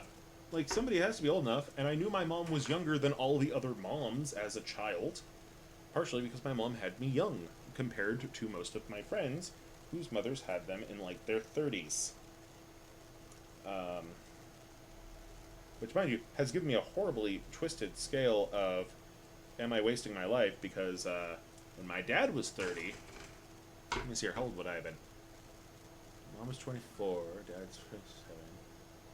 When my dad was 30, he would have been at this moment, well, not at this moment, like a week ago, comparatively, building the castle playset that I got that Christmas. And that he won't let me live down the fact that I was more excited for a sucker, but that's because I was a child and I could only remember the last thing that happened. And they asked what I was excited about while I was eating the sucker, and not while I was in the castle. Anyway, and I was setting up a castle playset. Meanwhile, I'm making Gundam models on Twitch. Yay, I guess. And then again, he was also trying to start a band, or trying to get his band off the ground, which it didn't become a huge success. That's not a dig at my dad, that's just the truth. But what did happen is he became a decent sound engineer. And so he's helped some indie artists make their CDs, which is nice. And for the most part, he just works as a janitor. It's easy. But, like, yeah, think about that. Like, he already had a 3-year-old and a 1-year-old, and I have a bunch of Gundam models and D&D minis. Not exactly the same. Let's see here. What's odd for me is that my aunt's like 30 years younger than her eldest sibling, so she's always felt like one of my cousins.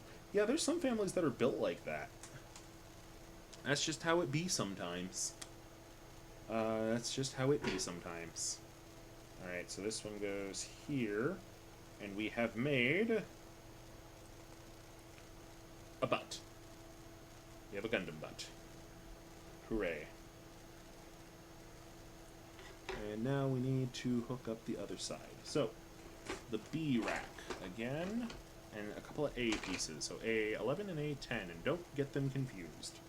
It has a little thing that says don't confuse them. They won't fit if you confuse them.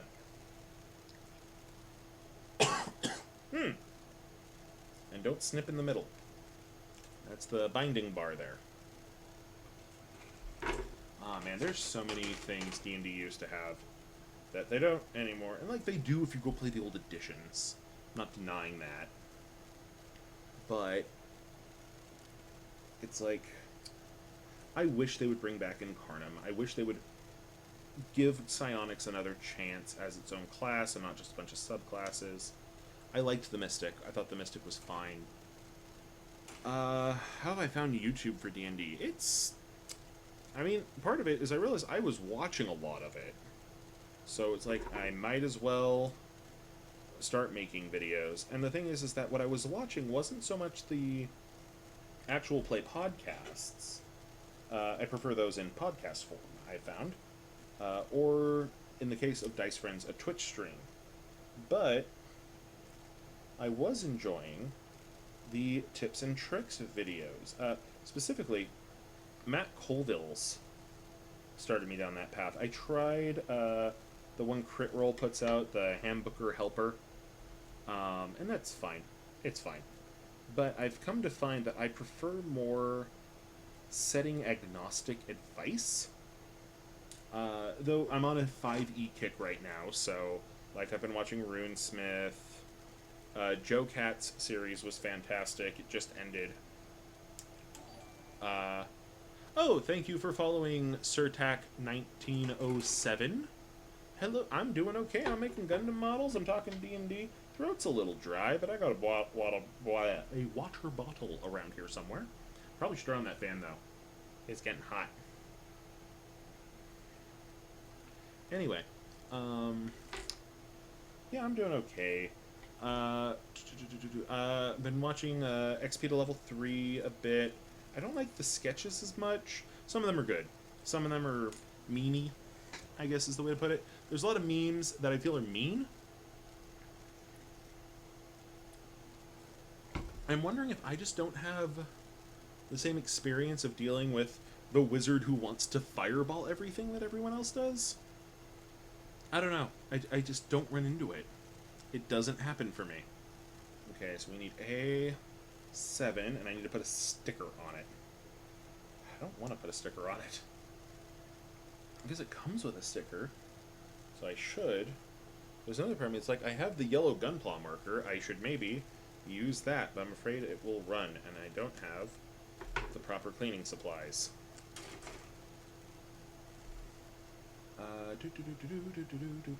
Yep. So, like, I've been enjoying those. Oh, Dale Kingsmill. She's fantastic. She just doesn't do very many of them, so, like, I don't think of her first. And, like, I've already had a bunch of magic YouTubers I was following. So, like, this kind of got added onto it.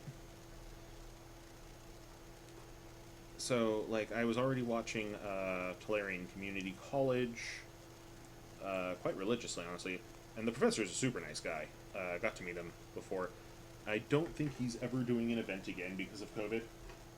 Not that he has it, but that's like one of those, that's completely fair scenarios to me. Of, it's terrifying that there's this disease and it could wreck you for life. I don't like stickers, and yet I have to do stickers for this model. And if these come off, I'll just use the Gunpla marker on this part. This part, you could easily use the Gunpla marker on to do the little yellow thing on the crotch. Alright, we gotta make the... I gotta get B1. Do that. Let's see here. I had an elf who had homebrewed wings. Ah! Then flew away from the party to tell the enemy where we were. Return for money. Nightmare players exist. Nightmare players do exist. Like, I don't doubt that. But, like, there's all these stories of, like, and then I kept playing with this person. And it's like... The worst I have is a dude who kept trying to, like, get me to agree with him that his wife was crazy. And I'm like, I mean, she probably should see a psychiatrist, but I don't particularly agree with the word crazy here. And he kept trying to... No, the big thing with me on that guy, I'm going to say it, and he's going to find this, and he's going to get mad at me. But he would, like, try to act like how women ruin everything. And it's like, dude, I have not had a relationship where I didn't play D&D with my girlfriend.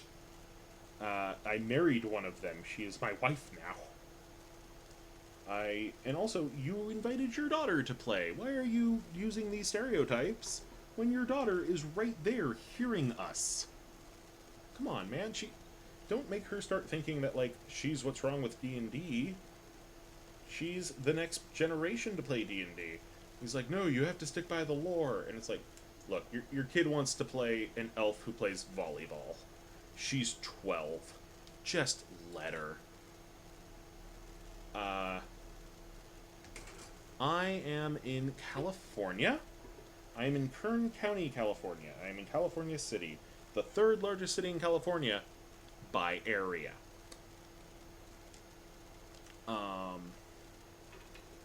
So, there's like, there's not a lot in Cal City, per se.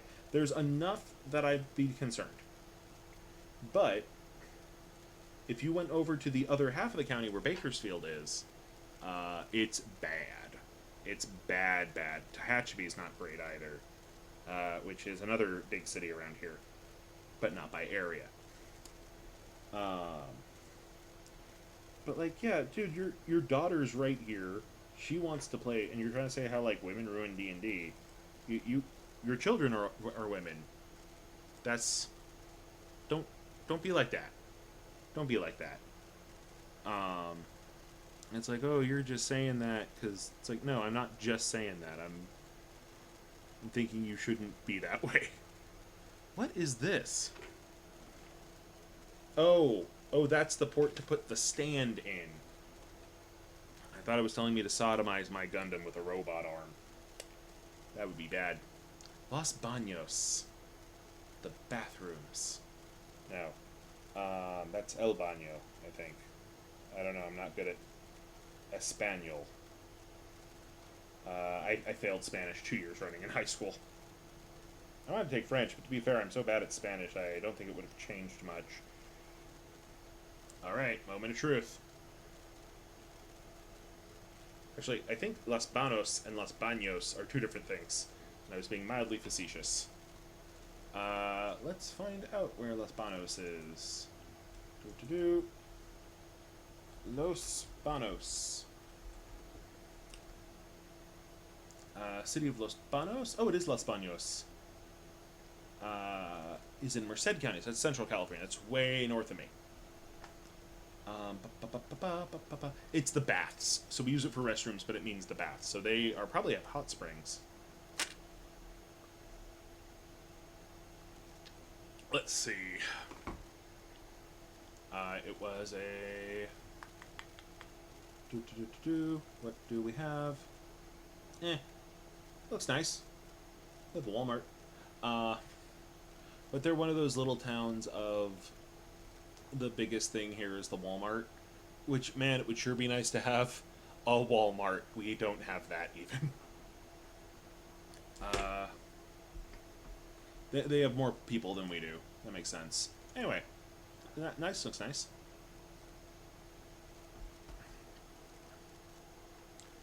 I mean, mi español es muy malo, so I cannot judge you.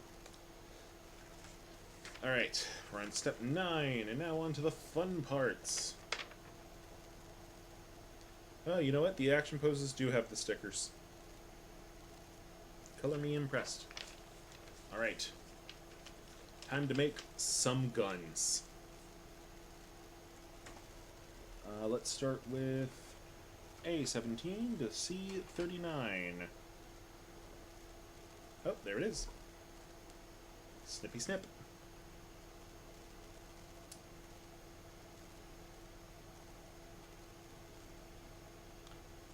I'm a world-building DM. I used to write fantasy, and that quickly took me back to naming cities. Yeah, I mean, it makes sense when... Place names are infinitely complex in Ireland. I won't deny that. I mean, at least you're not Wales. If you want to talk about horribly complex place names, Wales, jeez. But... it's not all bad. Oh, okay, I didn't make the other hands. I should have. Oof. Oh, they only give me one hand back? How dare they? Oh no, there's the other one. We're good. Alright, so... I gotta make some extra hands real fast before I make... Because I skipped a step, you see. That's on me. So I gotta make the other closed fist hand for the sword and or shield. Before I make the swords and or shields. And then... So, other fist. Fantastic. And then I gotta make the shooty hand, and then I can go back to making this gun. Yes, Irish place names are very, very complex. American place names, by comparison, aren't. But also, when you directly translate a lot of place names, especially out here, or in, like, Germany, you typically don't end up with very complex concepts. Spain, same way. Mexico, same way. Why is this place called Palm Springs? Well, there's palms, and there's springs. Done.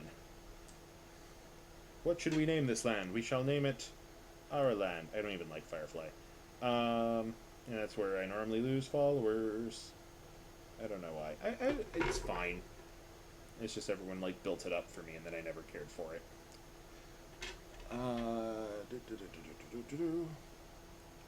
Yeah, like, if we're making a new D&D world, I need to know some things.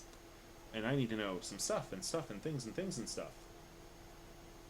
And those things are going to help me better acclimate the players to what's going on. You don't need to make things overly complex. You need to make things believable.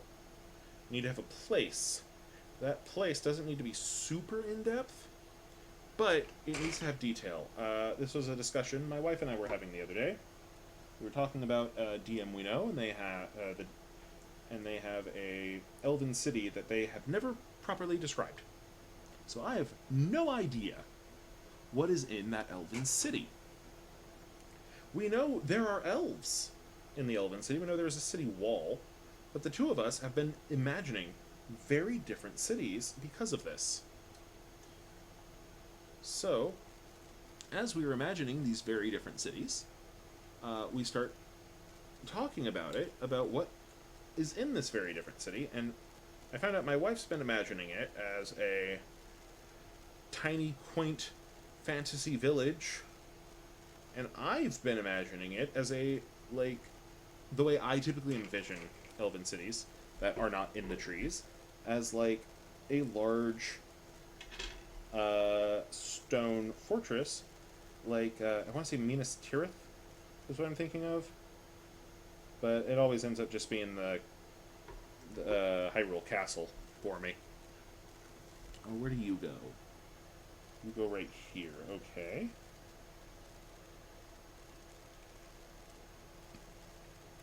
And so we're talking about it, and then she goes, well, then how would you describe a city? And so I described this dwarven village as it's getting ready for a festival. And then she's like, why aren't we playing in your game? Because within... So the part of it is my wife has aphantasia. She has a hard time imagining things. It's like dyslexia, but for pictures in your head.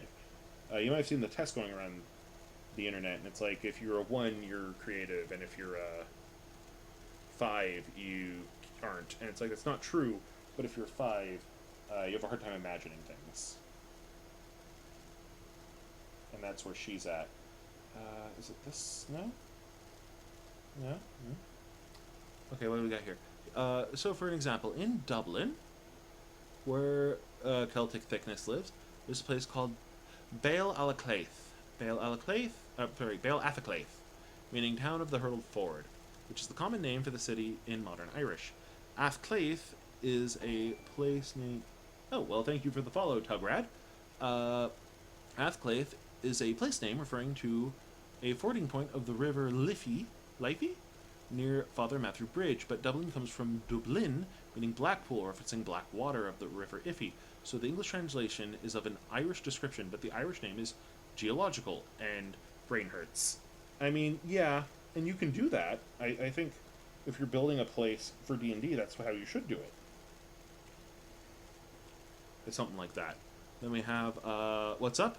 We're making Gundam models. I have most of him right here. In fact, I don't have a good place to put him.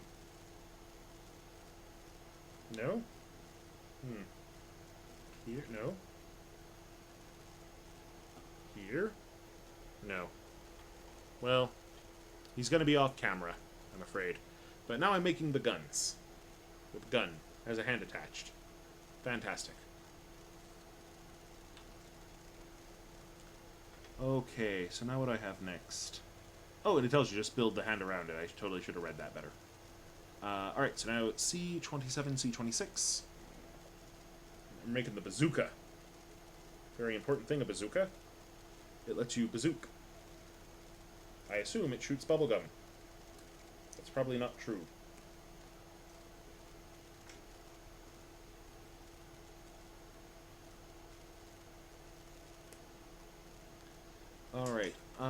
you got to think about stuff like I said. We're talking about a dwarven village and getting the dwarven village ready for a festival.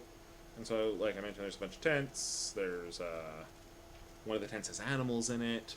I'm just giving like basic descriptions here, but giving those descriptions of what's going on, explaining what's happening, trying to hype up your own story is to make it interesting. So, like, one thing I've been doing is everyone keeps making dwarves Scottish. I don't like that. I mean, it's fine. It's fine. There's nothing wrong with it. Nobody's gonna come into your house and be like, your dwarves are Scottish, get them. And they're not gonna, like, take you in. But everyone has Scottish dwarves that are just angry, short Scotsmen. And it's like, but that's not... it's fine. But I found a Tumblr post years ago that I fell in love with, of the idea of Minnesotan dwarves. Dwarves who act like North Midwesterners in America.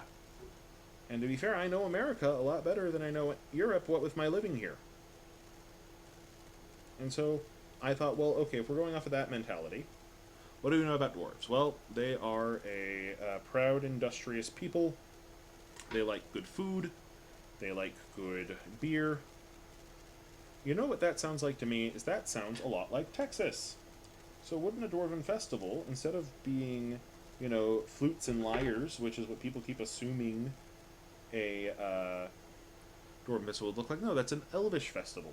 A Dwarven festival, that one should feel like you are at the Texas County Fair, or a county fair at the very least. There should be people gloating about their prize pigs, but then we also have to consider, where do they live? They live in the mountains. So what kind of animals would they have? Well, no horses. Horses horses can like the mountains, but they're tall and dwarves are short. Well, what about goats? Goats are a great idea. They're hooved. They have milk. You can milk a goat. I guess you can milk anything with nipples, but you can definitely milk a goat. And then, what else would be good? Oh, well, let's see. I remember in 3rd edition, they mentioned in one little paragraph of the Arms and Equipment Guide the idea of stone armor because some dwarves ride rust monsters into battle. Oh, robot fact. Okay, let's see here. Oh, here's one, and it's not going to sound super great, but in the upcoming Super Sentai season, we are having our first set of robotic Sentai members who are all going to be based off of previous Sentai mecha. In this case, we have Vroom, who is based off of Bokeno, the mecha from Go-Go Sentai Bokenger, yes. We have Magi, I think her name is. She's going to be the new Pink Ranger. She's based off of Magi King. We have Zhuo, who is based off of the Daijujin, which we better know as the Mighty Morphin Megazord here in the West. And Gao, who is based off of Gao King, who is the Wild Force Megazord here in the West. And it's going to be very interesting having an all-robotic team of Rangers for the first time. Meanwhile, if you're looking more for Gundam facts, I don't have as many, sadly, so I have to resort to Super Sentai. Sorry. Anyway, going back to the Dwarven festivals. So, like, I think about those things and I go, okay, well, what would be good for a Dwarven festival? Well, what if we had, for example, a Dwarven festival where not only do we have them raising pigs and goats, and of course, biggest pig gets a prize. That's very county fair for America. That makes sense here. But there should also be fantasy critters as well. And so my 2 favorite ones to use in these regards are the Lobioster, which, okay, so in Pathfinder, their lore, they have that Drow have created these flesh pits that are based off of the pits demons are born out of. And because of these flesh pits... how do I do this? How do I do that? Is there a hole? Oh, there is a hole. Fantastic. these flesh pits that demons are born out of, they put living creatures into them, and they get horrible abominations, and that's where driders come from in Pathfinder, because it doesn't make sense for a drow to be punished by being turned into part spider if they worship a spider deity. But here they don't, so it makes a bit more sense. Oh, this one I'm going to have to use the emery board. I hate the emery board. It feels weird on my fingers. Okay. But dwarves and drow don't get along, typically. They typically are fighting over the same chunks of underground land, and they typically follow very different, at odds, deities. Drow in Pathfinder following typically demons, occasionally daemons, which are their versions of the Yugoloths, and dwarves typically following a lawful good mining deity named Torag, a smithing deity, sorry. So, these dwarves would take a drow encampment, and with this drow encampment, they would have a flesh pit, and before they could close it, one of their battle goats falls in, because dwarves riding goats into battle sounds very Norse, and I love it. And so it comes out as this horrible lobster-goat combination, because everything that, except for elves that fall in, except for high elves, I should say, come out as these horrible half-arthropod, half-mammalian critters. So you have, for example, orcs with centipede bottom halves. You have humans that have, like, I want to say the humans are part, like, beetle. I'm probably horribly off on that one. But I came up with the idea that maybe the goats come out part lobster, and so you have these huge lobster-clawed, drooling goats that any other species looks at it and goes, this is the ugliest fucking thing ever. Because who would love this? And for a dwarf, this is like a point of pride that you have one of the only dwarven flesh pits. And it's even better if you manage to, like, create the lineage through conquering a drow stronghold, and you have these lobiosters, we call them. So then, there's a thing in the arms and equipment guide of dwarves wearing stone armor riding rust monsters into battle. So I love the idea of there being some wooden cages with rust monsters inside. Look at that. That's nice. So you have these rust monster cages made out of wood, and they, like, are raising rust monsters with, like, a slew of different colors to them, and they're, like, crossbreeding them, and it's like, oh, purple rust monsters are the in thing this year, and they have to keep them away from the metal. And then some of them are being shown off like show ponies. I'm looking at the wrong thing. And some of them are being ridden in a jousting tournament, but instead of using lances, they're using these big wooden hammers. Not wooden, big stone hammers, wearing stone armor on top of rust monsters, running around a stone corridor, and people get to place their bets while they drink. And it's one of the only times that they get to gamble during the year, is during the festival's rust monster fights.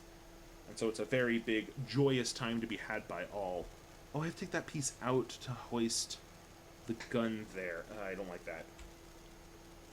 Okay, but I can hoist the gun with it, at least.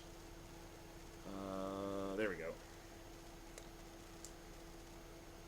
This is going to be one of those models where I have a bunch of little extra parts that I have to put into the box, and I'm not going to be happy about that. I think I have every part off of this runner, except for the shield. Yeah, battle goats getting up to, like, weird heights on the mountains, and dwarven archers with throwing hammers, and with crossbows. And also occasionally bows. But I feel a dwarven bow needs to look different than an elven bow. Oh, I didn't add Elvencraft bows to my 5th edition superior weapon list. I should do that after the stream. I'm adding superior weapons back in because I'm that kind of person. Oh, and then another thing I decided was dwarves don't eat a lot of sweets. Like, that's always been a standard thing. They work hard, they play hard, but most of the sugar they can produce is either beet sugar or turns into alcohol. And it's typically seen as for children. It's like, that's fine. That's good world building right there. I tell you what. Where does 38 go? Where does part... I didn't put on the end of the gun. That's on me. That's a gun barrel. Whoopsie. Okay. But yeah, so you have these ideas of these dwarves. Good old dwarves. Everyone loves dwarves. Except for the Drew. Oh, yeah, don't you know. Anyway. But these dwarves, when they go to a festival, they want some sugary things. And most of their sugar is being used up in the baking, don't you know. So, of course, they're basically cousins with the gnomes. They're as close to the gnomes as the elves are to the humans there. And the gnomes, they've come up with a very fancy system that they use to make what they call honey fluff. Oh, and honey fluff, it's a good thing. All the kids love going to the honey fluff booth. You can barely keep them away from there. So, of course, we're over at the honey fluff booth, and they tell us how they make it. Well, you got these gnomes, and they have this machine. And they put granulated honey into the machine, and it heats it up super, super hot. There's all these gears and steam, and it's whirling, and they assure you it's not gonna get wet, and it doesn't, but it looks like it should. There's all that steam, don't you know? But, of course, you got, they put it in, and it comes out as this big golden fluffy cloud, and it just dissolves in your mouth. Some of the kids like wearing it as beards. But then they tell you how they harvest it, because gnomes, they're tiny little fellas. They don't got the gumption to get up there. So how in the heck do you think they get all this honey? Bears are afraid of getting honey. Well, that's where their trained honey mammoths come in. So these gnomes, they go out of their way, they find a woolly mammoth, and they train it to use that big, long, fur-covered trunk of its to harvest their honey. Oh, yeah. That's good stuff. Nothing like honey fluff harvested by real mammoths. Now, of course, how do I come up with that? Well, one, I have never been to a county fair where we did not have cotton candy. And to me, if you're going to have a county fair, there should be cotton candy at some point. Now, would the dwarves make cotton candy? No, I have established that they save all of their sugar for beer brewing and baking. If it does not involve yeast or flour, they don't want a part of it coming near their sugar. And they might put it into coffee. They might put it into coffee, but they do like bitter drinks. So they might be the kind of sociopaths who drink it black. Now, what that would turn into, though, is now how do you get somebody to make the sweet snack for their kids? Well, you get the gnomes. Gnomes are known for building shit. Oh, but how are they going to get the honey? And then I thought of Magic the Gathering, and they have a set called Ikoria that came out earlier this year. And in Magic, when you're playing Limited, there's traditionally a green 5/5 to 6/6 creature. So, big chonker at the common level. And my favorite will always be the Colossal Dreadmaw. He was my first, he is the best. But sometimes they come up with a good one. And the one in Ikoria, I actually slept on a little bit. And it's called the Honey Mammoth. And it's just this beautiful mammoth critter. I want to say MTG Bot's in the chat. We could ask him to pull up the Honey Mammoth.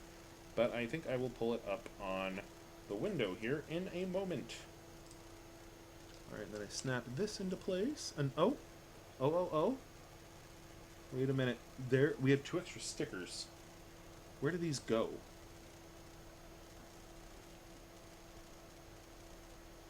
We have 2 little red stickers. Where do they go? Where's sticker 5 and 6?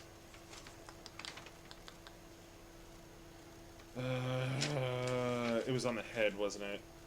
No? In fact, on this side, they have Gunpla marker stuff. Which I have the Gunpla markers. We should mark it up a bit. It's on the head.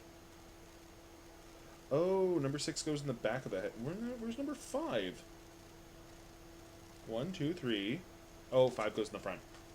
Ha ha ha. I found them. Alright.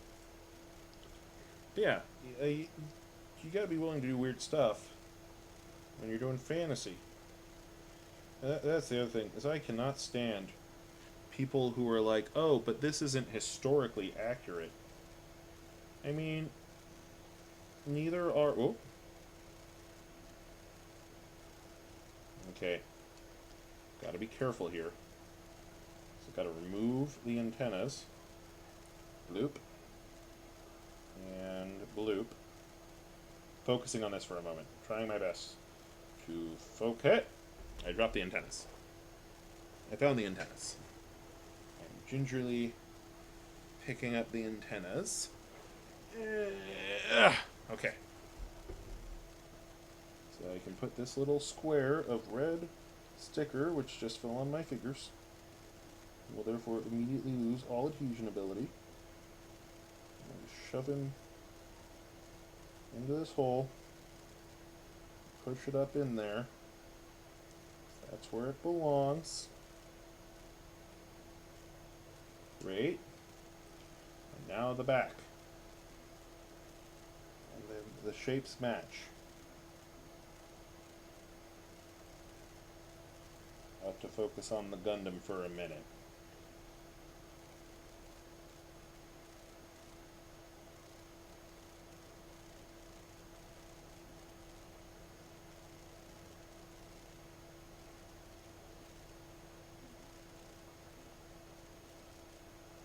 Come on. Now we push it in. I almost guarantee you this is going to go badly, and I'm going to have to replace this with Gunpla marker. Yeah, I'm reading this in the chat here.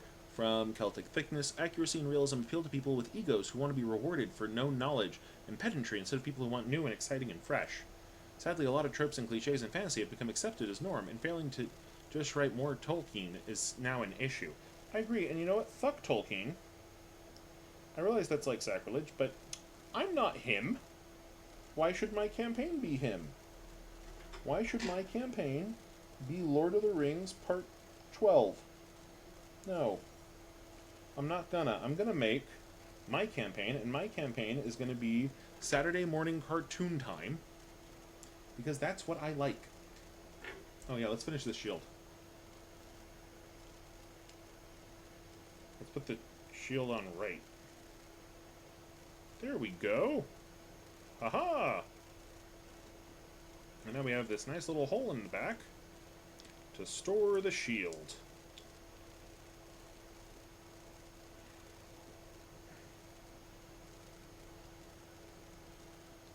Alrighty.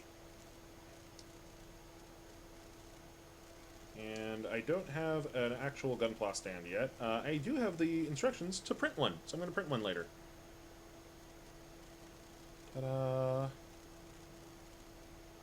Gundam is done. And we have hands with swords. And where did the other fist go? Fist. Feast. Ah, there is feast.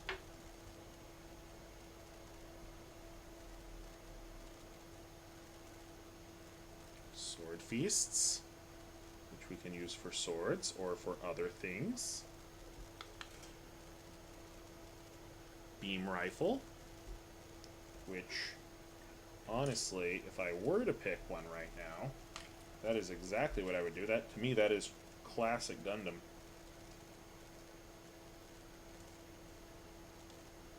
Is having it set up like this. Oh, I should move this, put the hand into it. There we go.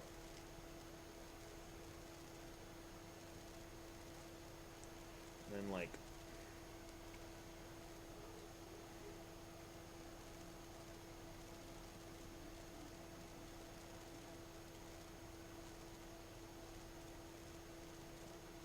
there we go. That's a Gundam right there. Ah, yeah. Oh, gotta fix the sight a little bit. Maybe move a twisty angle.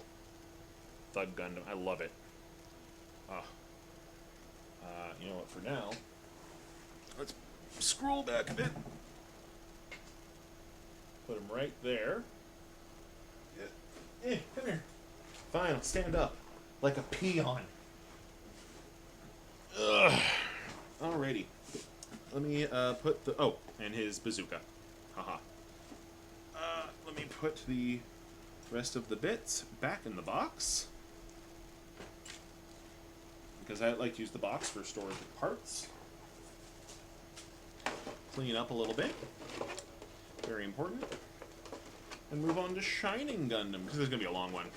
I need to de-stress. It's been a stressful week. It's been a stressful year. Year's almost over, though. Whew, boy. And honestly, surprising thing, my wife and I were looking at it. We hit, as I roll over the microphone cable, we hit a lot of our resolutions this year, despite everything. I would almost argue because of everything, but no, it's definitely despite. The big one that we didn't get to do because of it is we're trying to buy this house out from our landlord. That's not gonna happen anytime soon, unless I, A, become partner. Fingers crossed. Doubt it, but fingers crossed. Or B,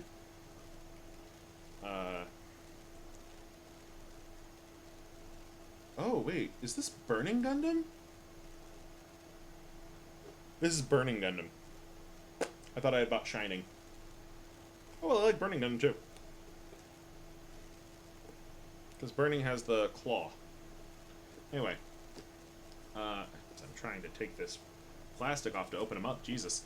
But, like, we replaced our fridge. That was a big one. Exercise more. We bought Ring Fit Adventure. I am considering starting, like, a bit drive. And this is dumb. This is the dumbest thing. Don't let me do this. Unless you really, really want me to. Starting a bit drive of, like, throw so many bits and I will do Ring Fit Adventure on stream for so long. Like, pay me to get fit. I don't know. It wouldn't be the worst idea in the world, but I think everyone will go for it.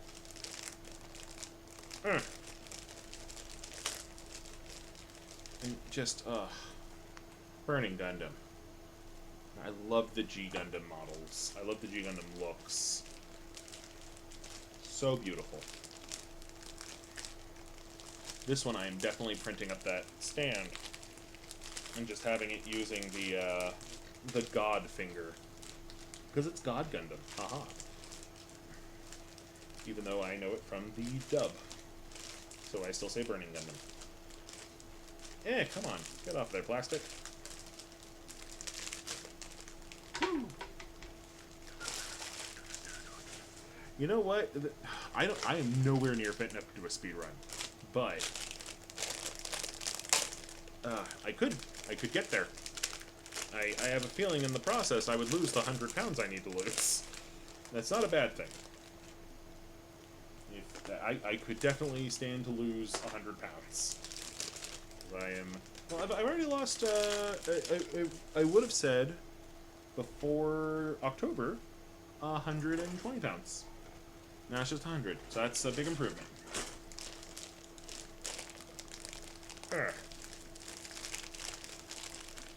Yep, just building some Gundams. Talking about D&D and games. What games do I want to do? I just got Airborne Kingdom for Christmas. That was my present from my wife. My goodness, is that a beautiful game. That is so serene. I almost did that instead of streaming tonight. I am glad I streamed tonight. But I almost did that. Oh. Should I mark him up? Nah, I'll save that for later. I'll do that off camera. Ooh, that's right, you're a way more advanced model. But you're so pretty. Alright. 1. Don't believe what Nightbot there. I have not updated that merch in months. I mean, there is merch. You can totally buy it. If you buy it, it'll be new to you. But it is not new merch, as in merch we have not made before. That is previously existing merch. D... B... I need a B. I need a D. Which D do I need? I need D2? And D1. Okay. Oh, no. I need the 9s off of this. D9? D19?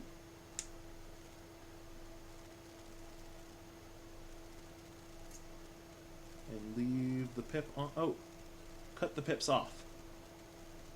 Cut the pips off. According to this. What it says? Looks like it. Yeah, because those wings don't have little pips on them.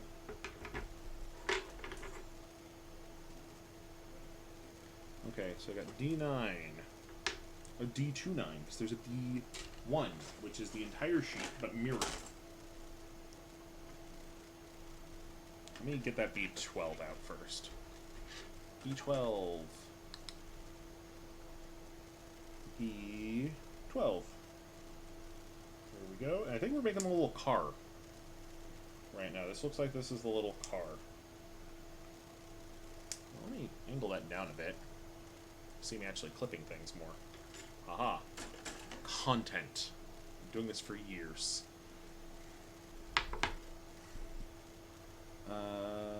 Yeah, so we have D12.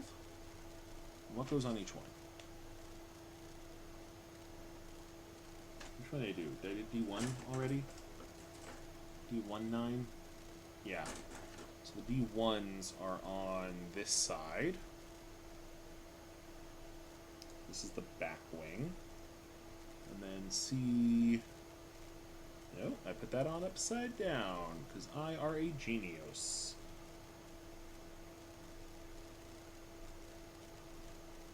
Okay. The D9 wings go down there. Let me get the other D9. Snippy, snippy.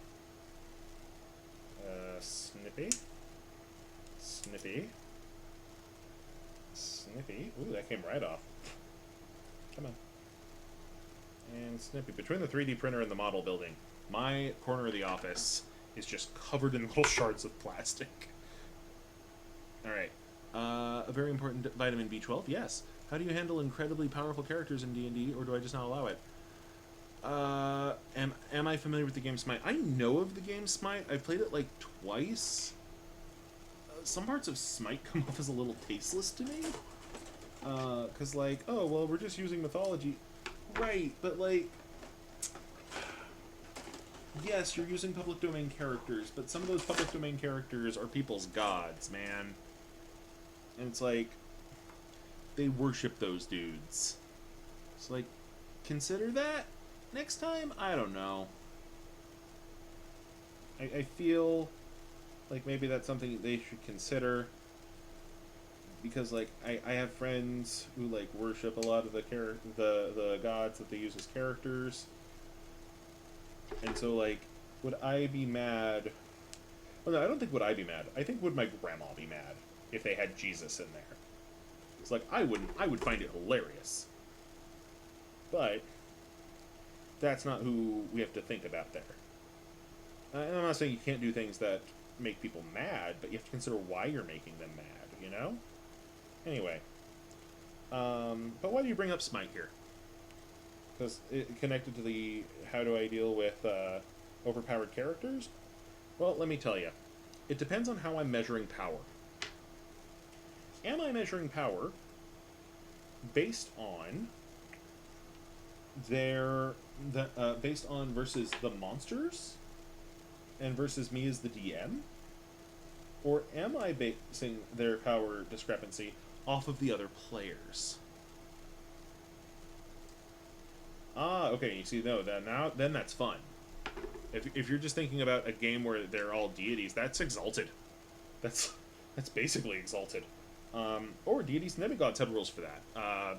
Though I would actually use the Pathfinder Mythic rules to simulate that. And kind of do like a game set in the time of Troubles. I think that would accomplish that very well. Let me rephrase. 3rd edition's deity and demigods. 1st edition's deity and demigods did not have that kind of ruling. But I want to say the Gold Book did in Basic. I can never remember which colors are which, other than red was the beginner and blue was the intermediate. Is this right? Am I doing this right?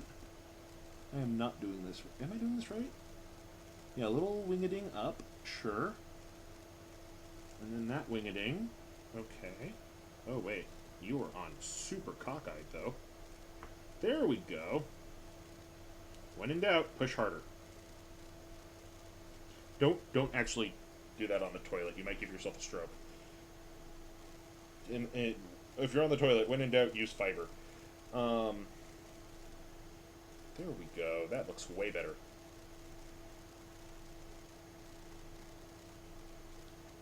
But yeah, like I think you could do it. The thing is that keep in mind that your threats are going to be just as overpowered. You need to have the overpowered threats to make that worthwhile.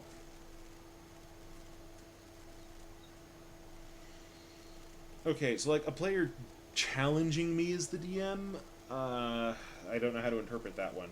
Like, saying they deserve to be the DM, I guess, I don't know. Or if you mean like doing things I wasn't expecting, yeah, I have had that. I ran a purposefully everyone is effectively tier 2 game in 3.5, and I had upped the power level of basically every class to accomplish this. Though in the process, had nerfed the wizard a little bit. But the side effect of that was a nerfed wizard is still ridiculously powerful, and I did put these wings on upside down. I knew it. Because this part goes outward.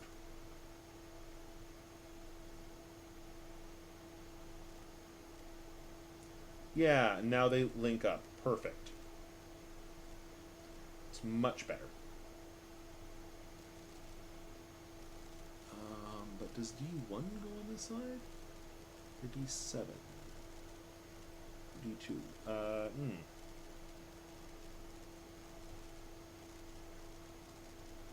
I guess that's why this one's an advanced model. Yeah, like, I've never had a player, like, do that. I have had players mess up my game. Partially because of how the teleport rules work. And he completely derailed my one-shot, and I was a little mad, but on the other hand, it was a one-shot, so I got over it. It was Nick. It was Nick who did it. The guy who got me into D&D is the one who broke my game. And he sometimes watches me on Twitch. So if he watches this in the VOD, Nick, you know what you did with that wizard of yours 10 years ago. Oh god, no, longer than that. We were 15? Maybe 16. No, Pathfinder was almost out. So, 18? 17, 18. So it was definitely at least 12 years ago.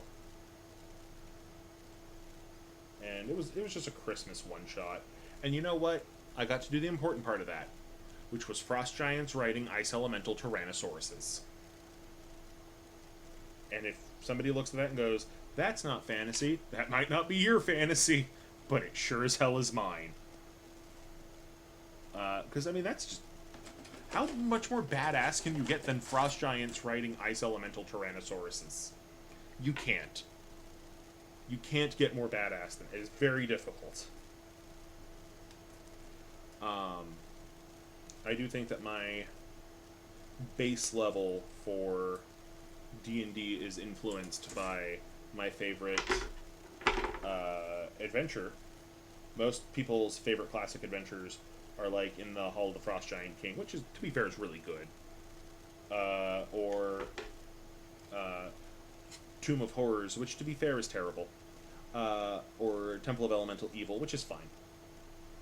But for me, Expedition to the Barrier Peaks, baby. What am I clipping off?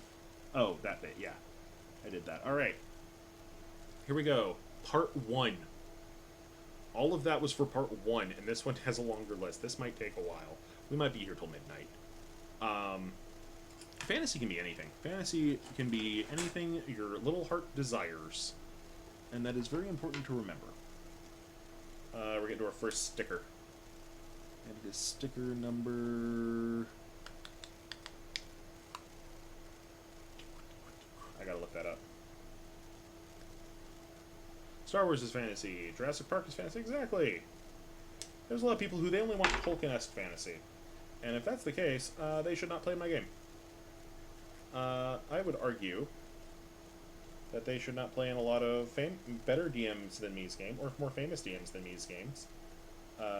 Brendan Lee Mulligan comes to mind. I mean, I know he could run traditional fantasy, and he has, though he combined it with Candyland, which I thought was beautiful. But also, like, people's games are going to end up differently. And if we just kept playing The Lord of the Rings, we would be back in the, not the fantasy games, but the war games of yore. Which are fine, I guess, if you really need to constantly reenact the Battle of Helm's Deep. But I would get bored. Where, oh where, did my sticker sheet go? Oh where could it be? Oh, there it is.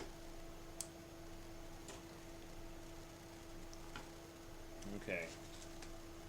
So looking at this, I need,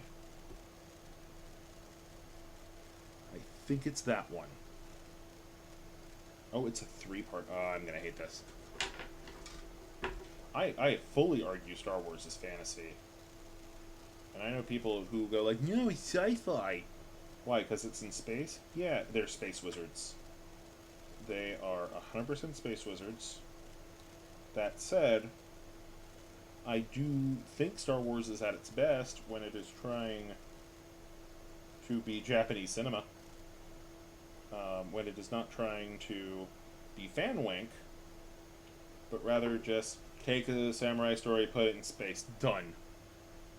Okay, which side's which? If I'm looking at it this way... Yeah, I guess the kanji for left would make sense there, wouldn't it? I'm looking at the left one. Come on, Robert. Get it together.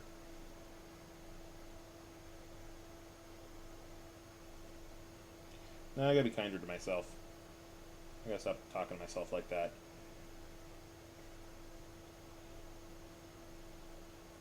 But yeah, like, Star Wars needs to be Japanese cinema, but in space. And it's like, oh, that's not how it works. Yeah, it is. That was A New Hope. That's The Mandalorian. Mandalorian's just Lone Wolf and Cub. A lot of people don't see that. A lot of people do. Like, it's a both sides thing. A lot of people do get it, but they need to have been exposed to Lone Wolf and Cub to understand that. That is what they are doing. But yeah, they're fantasy wizard samurais. And that's fine. People should have fantasy space wizard samurais. And I think they're fun.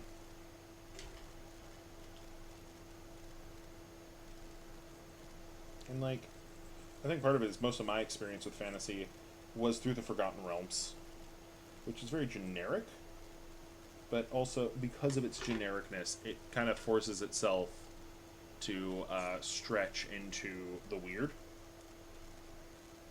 And then I kind of realized that a lot of the Saturday morning cartoons that I liked were fantasy. Let's see here. The idea of magic does things. Yeah. How does the time traveler time travel? He does. There's hard science fiction and hard fantasy, and then there's soft science fiction, soft fantasy. And all science fiction is fantasy. A lot of people don't like that. They want things to be delineated. But it is. It's all fantasy. And I gotta get... Okay. So A27 and A32. Okay, where's the A? This A? This is A. A27s. So we're making the little car that goes into the back of the Gundam. And that is how Domon gets into the Gundam. And then he gets to put on the skin-tight latex, and it doesn't awaken anything in anyone.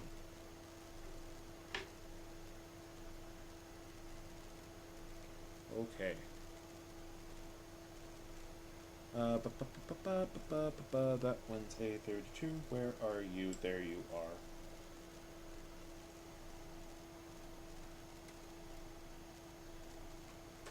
Okay. Now to file. File.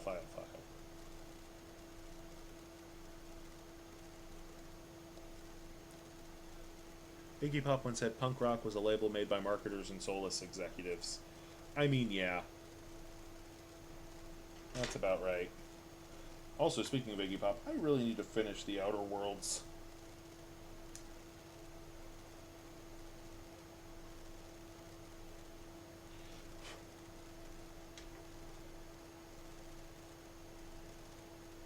The reason I say that is, of course, Iggy Pop's The Traveler, there we go, was the song in the advertisement for The Outer Worlds. And that is what made me go, oh, this looks like it would be fun. And it was Fallout in space. But I like Fallout, I like space. Space. That's like Portal. If that part wasn't clear from that line of me saying space. Okay.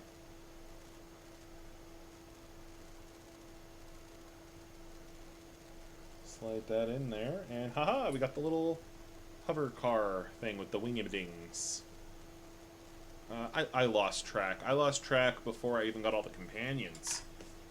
And then I lost my Game Pass, and then I ended up getting it for real, and I have to start over, because you can't transfer saves from the Game Pass version to the GOG version. Or you can, it's too late now. Okay. PC4, PC4, B2. Alright, so B was the blue. Yes. Wait, B2. B4. B4. I don't have an Xbox, so for me, Game Pass only really works for PC. And when it came time to choose between that and Humble Bundle, I went with Humble Bundle. I have my Humble Monthly. I've had it for years and years. It's Humble Choice now, I am aware of that, but I made my choice. Alright. I need... Oh, I should be making the C part first. This is not ordered very well. So I need P10... P10? PC10. Yep, PC10 right there. One of these fellers. That we use them in the knees on the last Gundam. Here, they go in the torso. Now I need C 2 and 3. So C 2 and 3. Here we go. Ha ha ha ha ha ha. God, the amount of engineering that goes into these. And then they save money by putting the assembly onto us. But it's a little zen. Not wanting to build Gundam models, to me, feels a lot like the same kind of people who think like, well, who would want a coloring book? The pictures aren't colored yet. You know what? It's not bad to be a console person. The thing is I backed Sony. And that's the horse I've been backing since PS2. I've always been a Nintendo fan, though I can't always agree with their business practices, admittedly. Very mad about the corporate dossiers, but can't say I'm surprised. Really wish they would just bring some N64 games over to the Switch. I mean, I guess they just did with Mario 3D All-Stars. But, like, just give me Banjo-Kazooie. That's so much to ask. Actually, it is, because that's owned by Rare, which is owned by Microsoft. So maybe that one's too much to ask. But maybe, I don't know, I will buy Ocarina of Time again. I will buy it a 4th time. I have N64, I have the 2 GameCube versions, and I have it on the Wii. I will buy it a 5th time. I don't care about console wars, it's just that every generation Sony's had the exclusives I wanted, and Microsoft didn't, and they almost did with the Xbox One. They almost got me with Scalebound, and then they didn't make Scalebound. And it's like, guys, that's the only reason I was going to buy this thing. And then they canceled it. Because reasons. And instead, Bayonetta happened. Or Bayonetta 2 happened, rather. And don't get me wrong, I love Bayonetta 2. On the Wii U. But, it's like, dude, I was all ready to back the Xbox One. And then you didn't. You didn't do the thing. And, like, I can agree.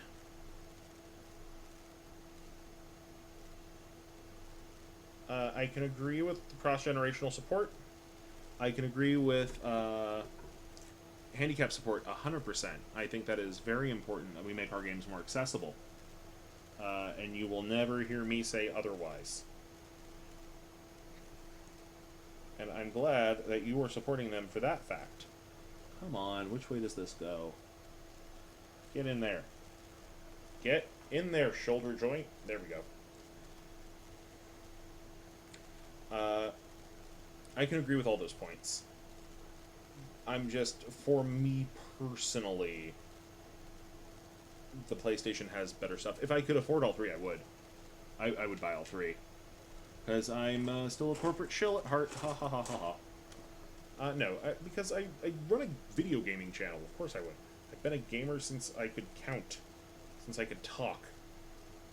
Heck, I learned how to add with video games. So why wouldn't I want more video games? I could play those video games. If I had been named differently, I would be Video James. But I'm not. That'd be weird. Because my name is Robert. So don't call me that. Oh,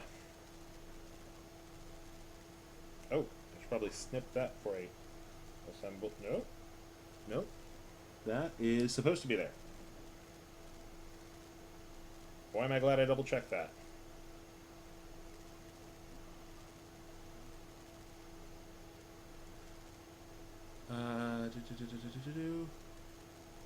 Yeah, like, I don't wish any ill will on people who prefer Xbox.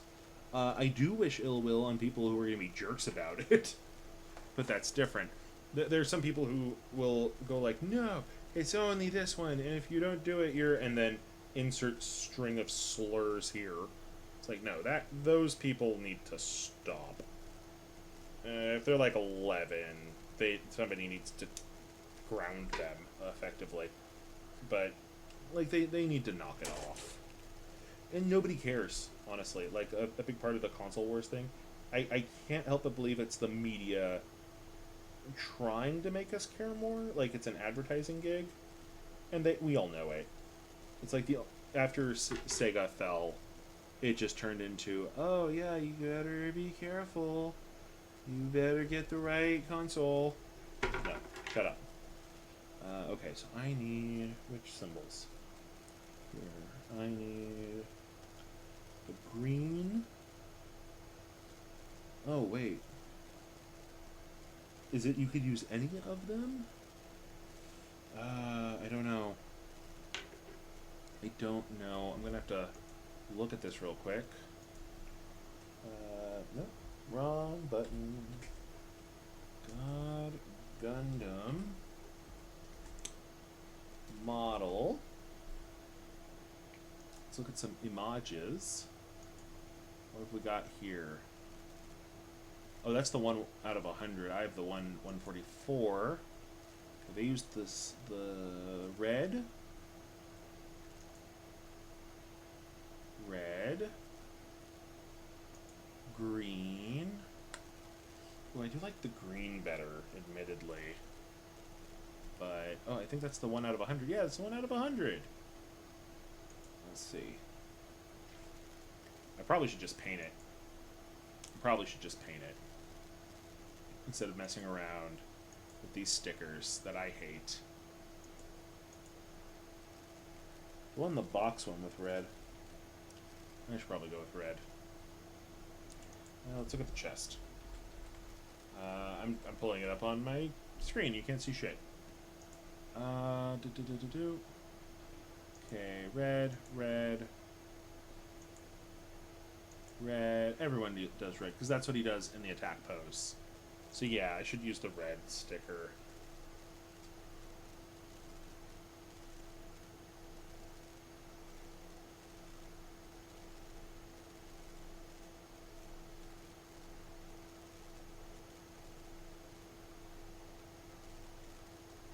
Okay, but then the big question is, how do we...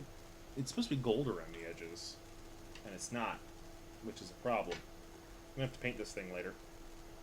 I don't trust myself to paint it right now. One, I'm a bit too sloppy in the hands. Let's see here. There's that they were always so weird. Yeah, the Sega consoles were weird. I reveal my age by knowing what a Sega console is. That means you're at least old enough to remember the Dreamcast. Phil, head of Xbox, has been downplaying it. And he should. That's Phil Spector, if I remember correctly. He says he doesn't see Sony's rivals, which Given the size of the companies, Microsoft could win tomorrow if they wanted to. Yep. Microsoft supports some of Sony and Nintendo systems. So yeah, because they've understood that they can be both a hardware and a software developer. They can have their cake and eat it too. That's why Minecraft is on everything. You owned a Dreamcast. Okay, I did not, sadly. Though the Dreamcast was a beautiful little piece of hardware. I will not deny that. Okay, and then we're gonna stuff this feller into here. Yeah. And then we're gonna take A5, which is down here. Come here, you. A5. This little yellow bit. Go snipper snip. Snipper snip. Snipper snip. Oh, snipper snip. There we go. Plop that right on there. I think. How do I put this on?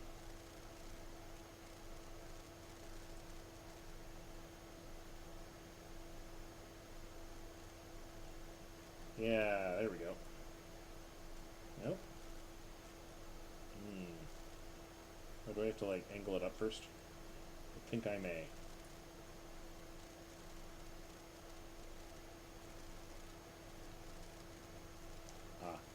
Hook around back. Then push down. Come on, get on there. You know you want to.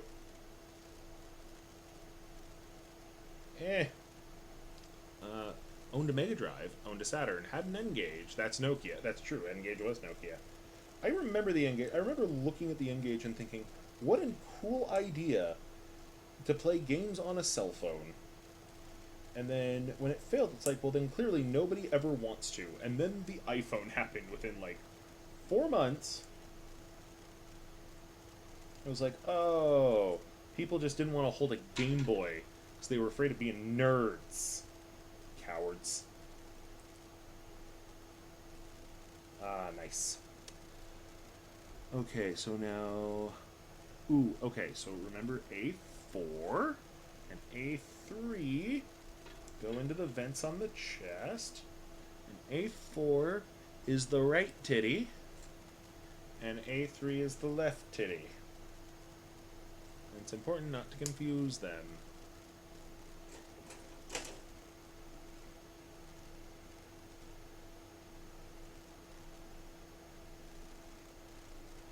Okay, right titty. And now the left titty.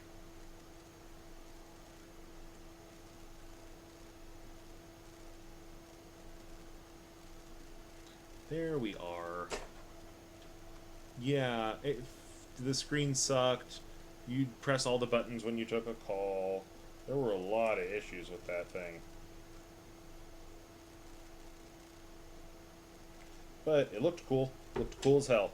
Problem is, there's some lost games on it now. Game preservation is something I do care about because I think people should have the chance to play games. And without game preservation, that's very difficult. And sadly, the N-Gage does not quite get to have that.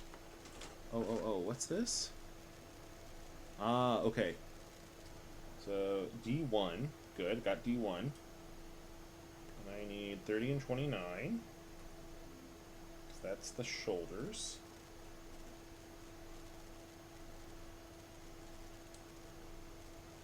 There we go. And let's sand off some edge here. I just lost my file. There it is.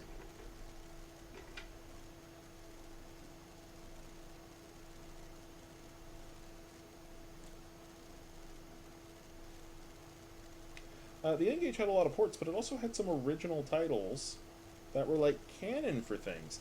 I think the one for the Elder Scrolls series got ported to PC eventually.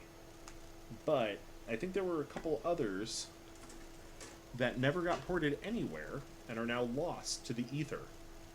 And it's a shame. And as bad as CD Projekt Red has been in some ways, the fact that they've been helping with good old games and getting that running has helped a lot of those older games stay playable.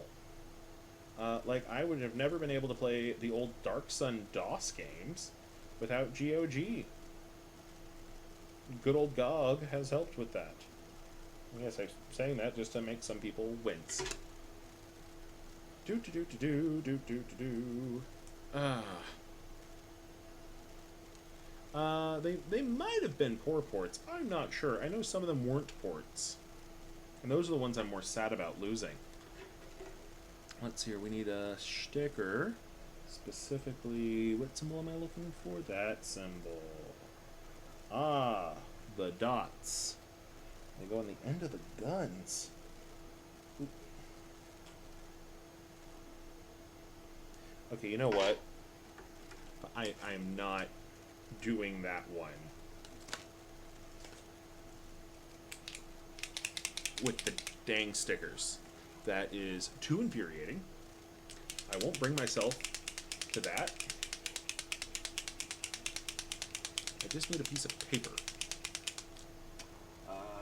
That's a piece of paper that I don't mind. Wait. Do I mind losing this? Oh, that's expired.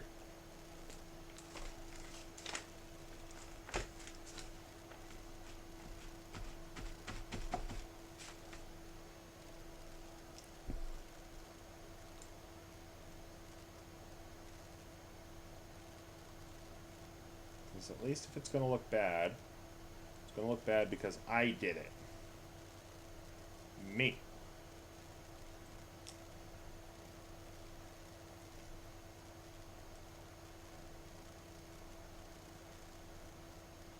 Not because I can put a sticker on, but because the paint ran.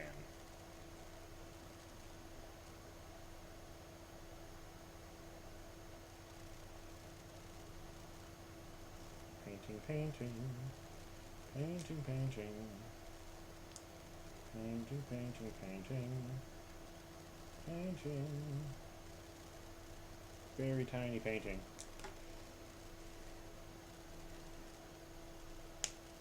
Let's hear. I love CDPR. They dropped the ball. They did. Unfortunately, expansion means more money. Men and non-gaming types come into your company ecosystem like EA and Activision. All started as good companies. But they grew. They lost their devs.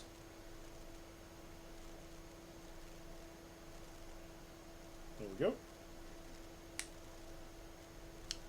I think I did an okay job. Come on, focus. Focus. Did an okay job. Alright. They lost the gay devs and the gabbins of the company. Turned to revenue streams. I mean, Steam is about revenue streams. Let's not deny that. And I can nerd out as a physics student about the value of live services and micros. I suppose. It's all waves. I agree, it is all waves. That said, it's like, there's levels to it, you know? There's levels to it. And honestly, I think CD Projekt Red 100% should have taken more time, and the minute they said that, oh, okay, we're not delaying it, I went, that sounds like it's going to be a mistake. And then it was. Ugh. Come on. Get in there. Oh. No. That's not working quite as how I hoped. Let's fix that with the forceps. That's why we have them. And then... oh, what is catch? Oh, that's what's catching. The little yellow titty vents that all Gundams properly have little burrs that I didn't catch.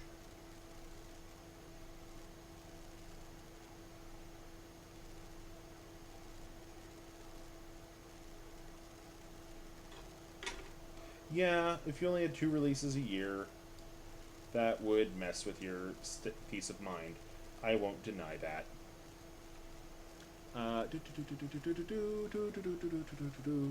Okay. Hey, we're on to step 5. I need the C's and D1. Oh, we're down to there. Time to make a Gundam face. D133. Yep, that's a Gundam mouth.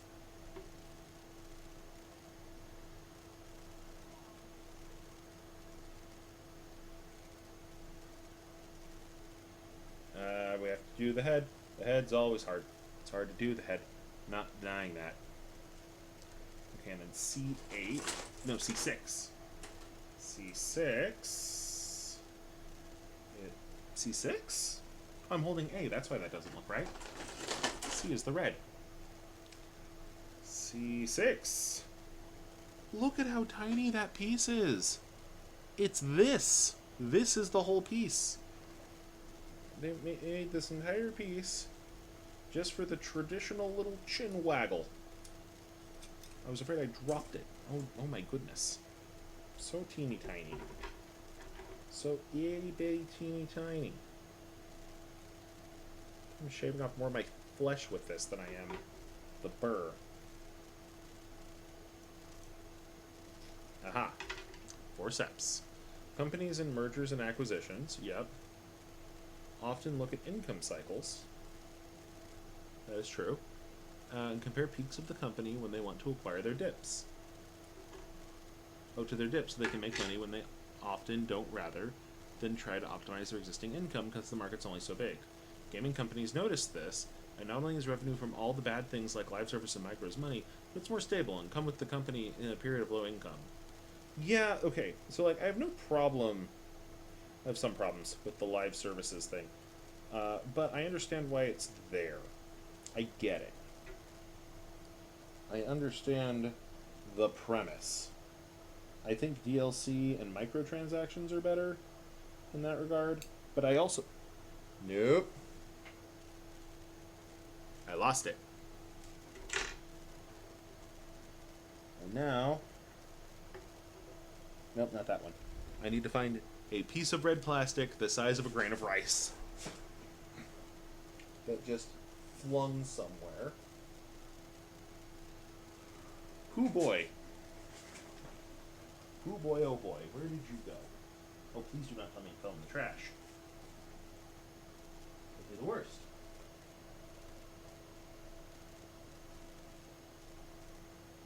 I felt it ricochet off my arm. Oh dear. Okay, phone to use, flashlight here.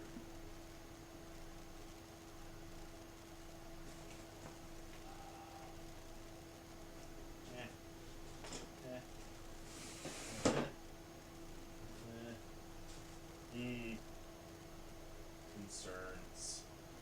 Very concerned.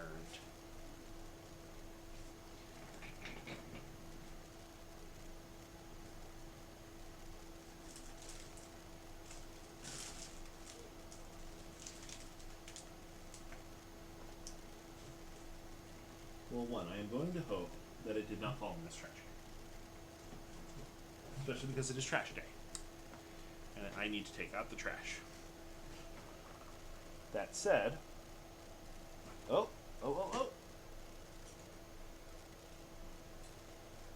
I found it! It had fallen under the desk. Yeah, it makes sense. There has to be less predatory ways to do it. That's where I'm coming at it from. Whew.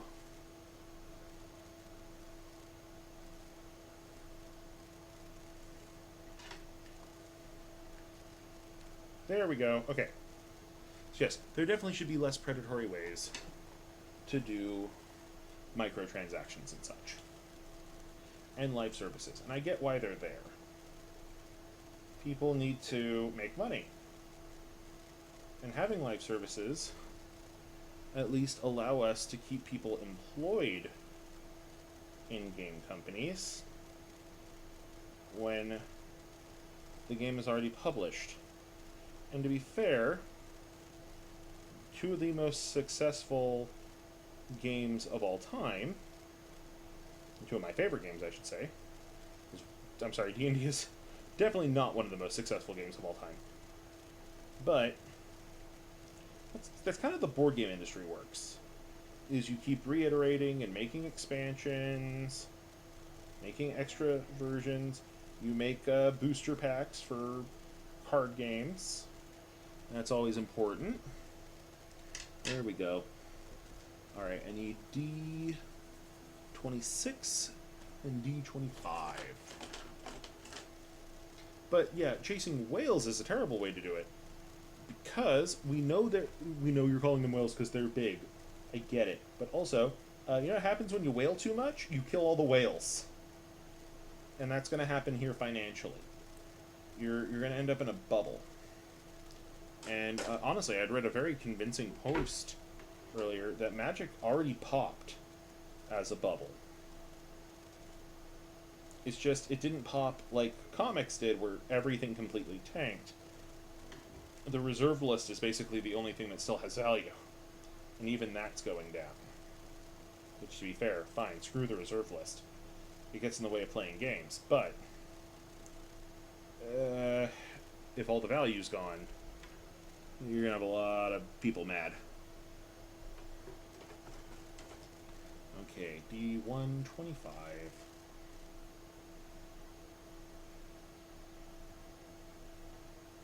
I've noticed the D2 runner is a little bit smaller because it doesn't have all the head pieces.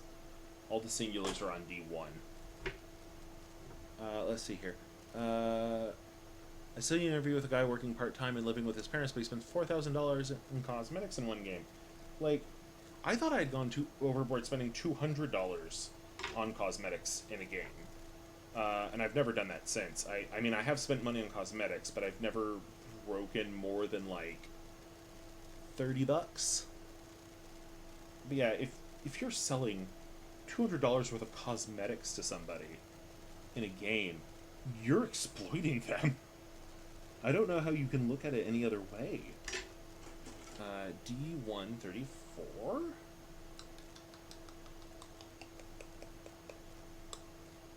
$34! Oh, this one uses tiny little stickers too. What are your symbols? Are you green? You're green. I don't have a green marker, so I have to use stickers for you.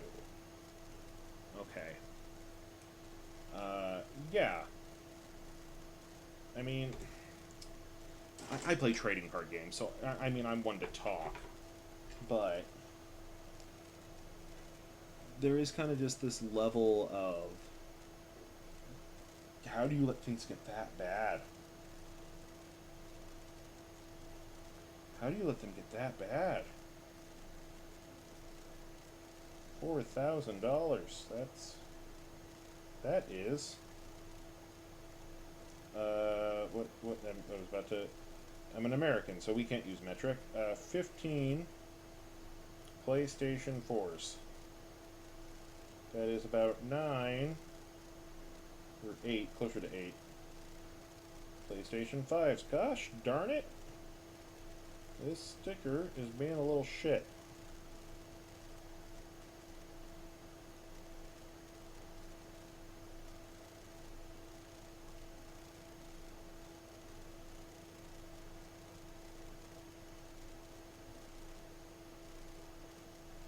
I already dislike stickers because they give me texture issues. But now, I dislike them. They won't stay. Get in there. Okay.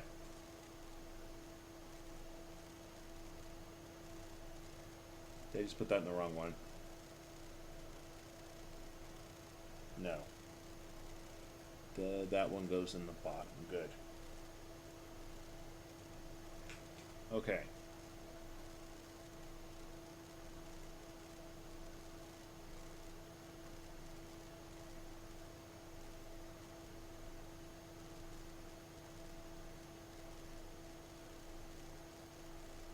There we are. Not as good as the paint job, but they're in there. That's the important part. Come on. There we go. Yeah. Trading card games that don't have the power creep issue can be a lot of fun, and I agree on that. Yu-Gi-Oh is basically dead to me. Because though they've been getting better about it, is my understanding. At doing things like, oh, well, here's a new thing that doesn't require this. It's like, all right, that can stay. Or here's a new deck that if you have these 3 new cards, you can go back and use your old Blue Eyes. I think Skull Servant ended up becoming like super big for combo meta. I follow Yu-Gi-Oh! I don't really play. But like Magic Arena has gotten out of hand because they want you to be in standard. They want you to chase the dream. And I gave up on that dream after my first actual GP tournament because I panicked so badly I shuffled my hand into my deck when I played From the Ashes in a Dominaria sealed pool. And I second-guessed myself so hard that I ended up playing blue-green because I had the mana fixing instead of red-white, which I had the cards that could have made red-white really, really good, and I prefer playing red-white. So now, my idea of how do I play Magic is I play Magic with my friends, and sometimes my family. If they're up for it, they rarely are, and we have a great time. Because it should be for fun. And a bunch of people are going to be like, no, Magic's not for fun. Ah, damn it, I did the second part first again. D135. Yeah, full price games with battle passes, cosmetics, unlockable content, DLC. No, that all needs to stop. You sell me a finished game. You sell me a finished game for a reasonable price, and then we're good. Then the transaction is over. Now, DLC as like an expansion pack thing, sure. Like, I think Fall Guys even went too far. I only have it because it was free. It was part of PlayStation Network. That's fine. Keep it like that. Make me pay $15 for something like that? Nah. Nah, man. I mean, $15 is better than some games. Some games, especially on the EA side of things, they will make you pay, like, oh my goodness. There was a couple of them. I'm trying to think of one off the top of my head, and I just can't right now. There are some games that will go so far as to be like, here's your $80 game for all the bells and whistles. By the way, there's day 1 DLC that is not included in the day 1 edition. You need to pay extra for that. It's an extra $5. Oh, sorry, the $5 is for the basic version of the DLC. Really, what you want is the deluxe version of the DLC, which is like $27. And it's like, no, that's ridiculous. Whomst in their right mind would do such a thing? Nobody. Nobody would. That's how it comes down. Nobody would. FIFA, no, you think FIFA Ultimate's the worst one on that. Train Simulator is the worst one on that. They sell the same trains every year, and if you add up all their DLCs, it ends up being like $1,200. It's ridiculous. And then you have to, every year, same as FIFA, you have to buy the whole thing again. Okay. Let's see here. So we got A16. Great. And we need PC11.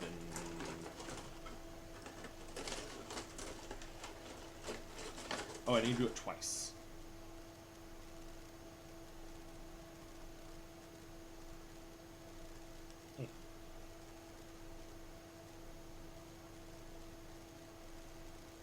How does PC11 go in? It goes in at a weird angle. Oh, but it matches up, so it's fine. There we go. Alright, and then do it again. Yeah, it's way too much. It's way too much money. I mean, I'll spend a lot on Magic cards, but, like, Wizards of the Coast is not going to come into my house and take my Magic cards from me And typically when I buy them, it's because, well, not this year because, you know, pandemic. But typically, it's to go to a tournament, get a couple prize packs, and not a professional. This is a funsies tournament. It's a pre-release. Get my 6 packs for pre-release. Get my wimp pack for losing, because I will. Maybe I'll win a few. I'll get a couple packs. That'll be fun. And then I buy a box. And, like, yeah, the box is $100. $120 sometimes. So I get to support a local business. And WotC is not going to come into my house and go, Ikoria rotated out, we're stealing your cards. Like, that won't happen. That won't happen. So, like, yeah, in a perfect world, if I had the finances, somebody's, like, pledging enough on Patreon that they're like, haha, I will give you this monies to go do the thing. It's like, alright, I ain't gonna say no. 9 and 7, okay. Then, yeah, I'll do that, and I'll do a box opening. I've done some box openings before here. And it's fun, and we make content out of it, and we have fun with it, and we make cubes, and we play games. And Wizards of the Coast doesn't come into my house and steal them. Unlike, like you said in FIFA, okay, new FIFA's out, all your stuff doesn't count now. Nah, I mean, when we play Standard, it doesn't count, but that's different. I assume this is starting to sound slightly battered wifey. No, I swear he's good for me. Okay. That looks right. I need PC 5. Where'd you go, PC 5? Here you are. Hey, geez, Robert, why are you so exhausted? No idea. It's not like I streamed making Gundam models for 4 hours. But you know what? I like making Gundam models. This is my my Christmas present to me. Wait a minute. Yes. No. So gotta put. Almost put PC 5 on backwards. So don't do that. Then it won't work. Where did you go? There you went.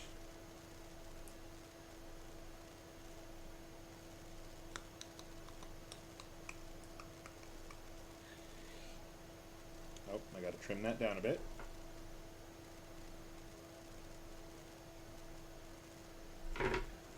Speaking of rampy abuse in video games, creators have no rights to their work. I know! I think you mean rampant. But yeah, there's the whole, the thing that they're pushing through, that, streaming copyrighted material can become a felony now. Nobody's happy about that. Except for, like, 2 or 3, business executives. D16, D15.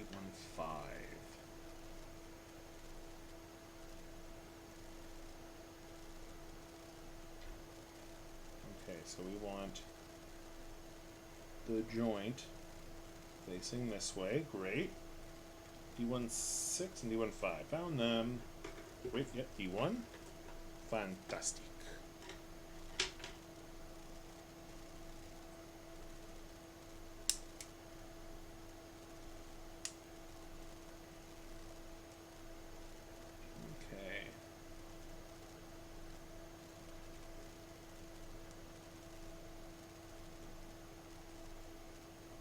My uncle wrote a TV show script and introduced a new character in one episode.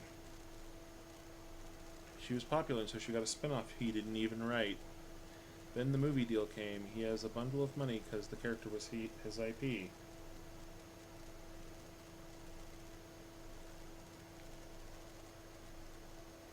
Oh, yeah, yeah. Okay.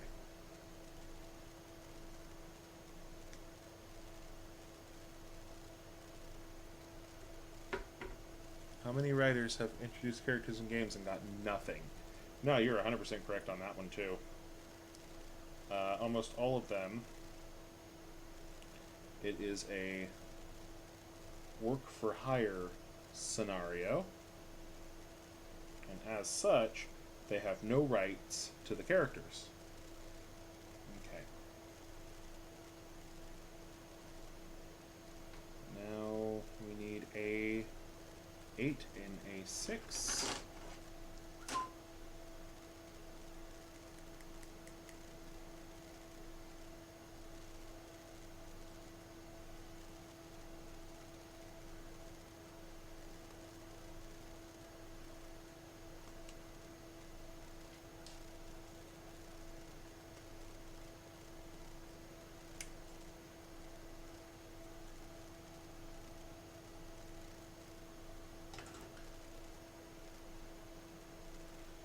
That is a big problem. It's part of the reason indie creators need more support.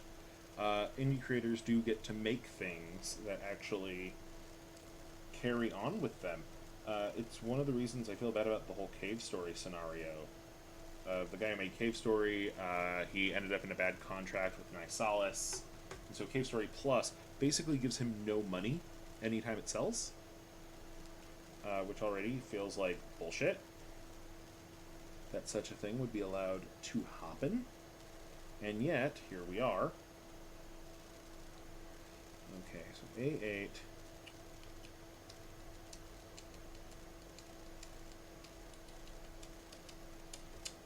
There we go.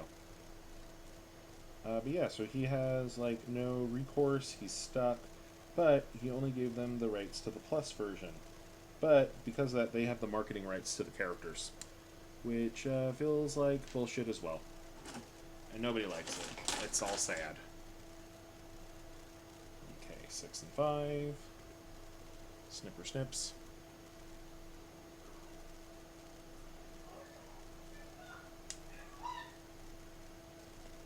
Voiced a character, create the likeness, then end up being impersonated when they get famous. Yeah, or how many get hired for a character, have no idea what the character looks like, and then get called out by Twitter because they're the public-facing ones, when really it was the executives saying, no, we'll get this white person to voice this person of color, even though, like, a lot of them don't feel comfortable doing that, but they don't tell them that they're playing somebody from this kind of background, and if the lines don't come up, then they effectively get screwed. And then the character comes out, and they find out that somebody voiced it who wasn't that, and it turns into a whole rigmarole.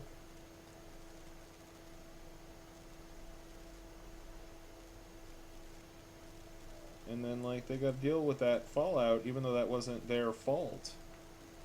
It's a lot of the current system we're in doesn't work. Doesn't work. That's where we're at. Well, and there goes the PC board. Get back in there. Time to make the cool little claws.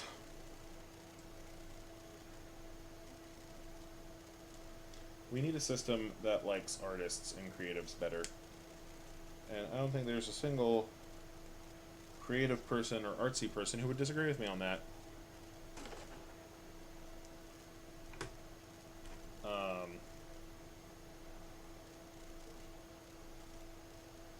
In fact, I think most people would agree on that.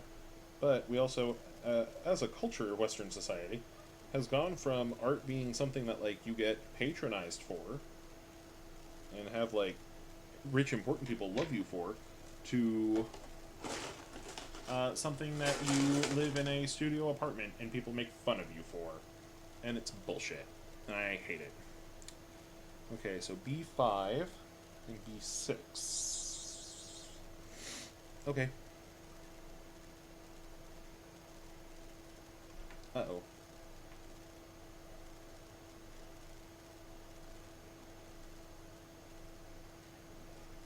I think...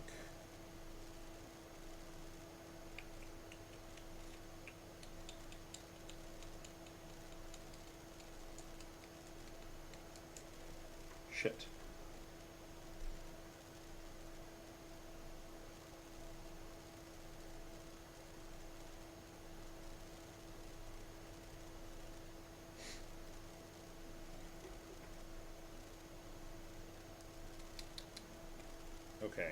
I think I got it. Hope I got it. 5 and 6.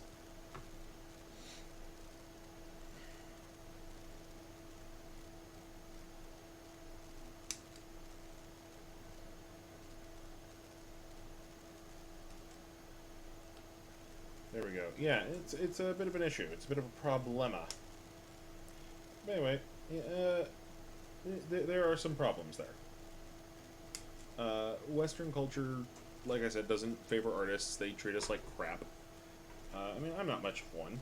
I'm a writer. I make silly videos on the internet. But, I mean, I'm so used to hearing Spice Arac say it that I sound like him. I instinctively try to imitate him, apparently. Damn it. But yeah, like, making funny videos on the internet, it's like, if there's enough demand for it, that's a job. But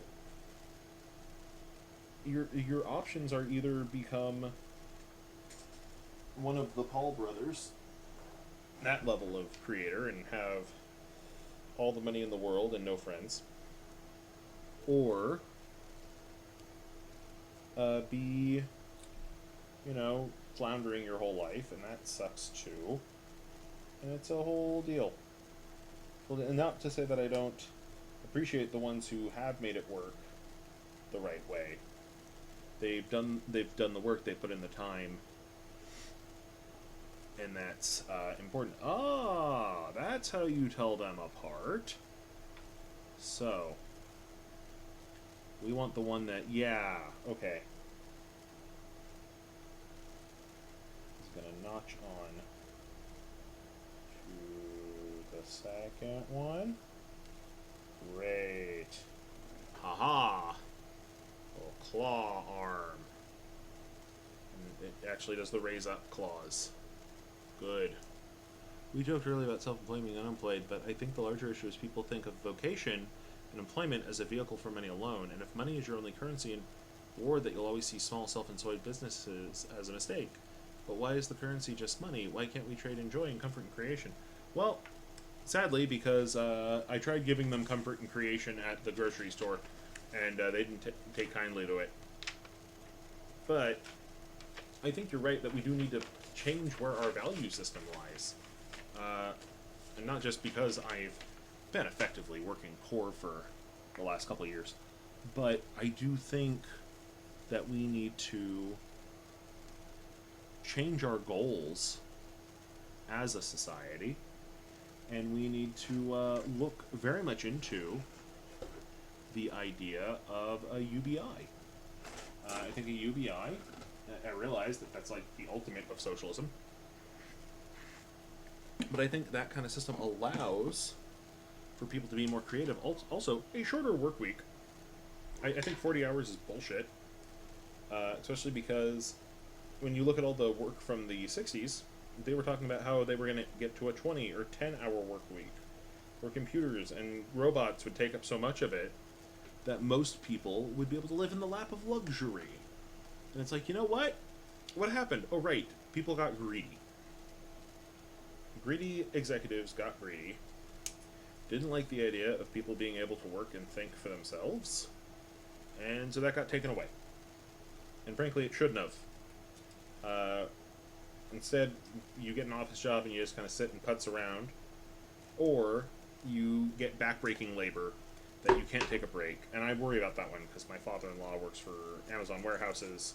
It's like, he's too old to be doing that. He shouldn't have to be worrying about that, especially after being a firefighter for years. But here we are. It's like, if that's where the system's at, I don't like it. Oh, but it's the best system we have. Is it? Can't we make a better one? Well, it's the best one we have. That's nice. For a long time, the best ice cream cake we had was Fudgy the Whale.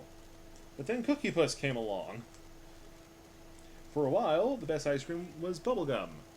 And then somebody had the brilliant idea of making chocolate malted crunch. We advance as a species. That's how this works. Okay. So I need D131. This is the D2 sheet. Do we need a D2 for this? No. Both these are from D1s. So I need D13. Yeah, if you can feed yourself, and then instead of expending to make 40k more, why not just spend some love and positive vibes? I can agree with that. Definitely. Irish European socialism would fix my... I agree, European-style socialism. I've been looking a lot at the German and French systems. Those would fix a lot of America's problems right now. Not all of them, but a good chunk. Somebody snuck into my office.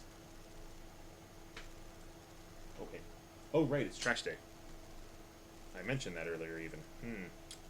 Probably take that trash out. Probably help with that. He said as he continued to make Gundam models. Where is D131? Ha ha ha ha ha. And don't confuse it. They mentioned don't confuse it.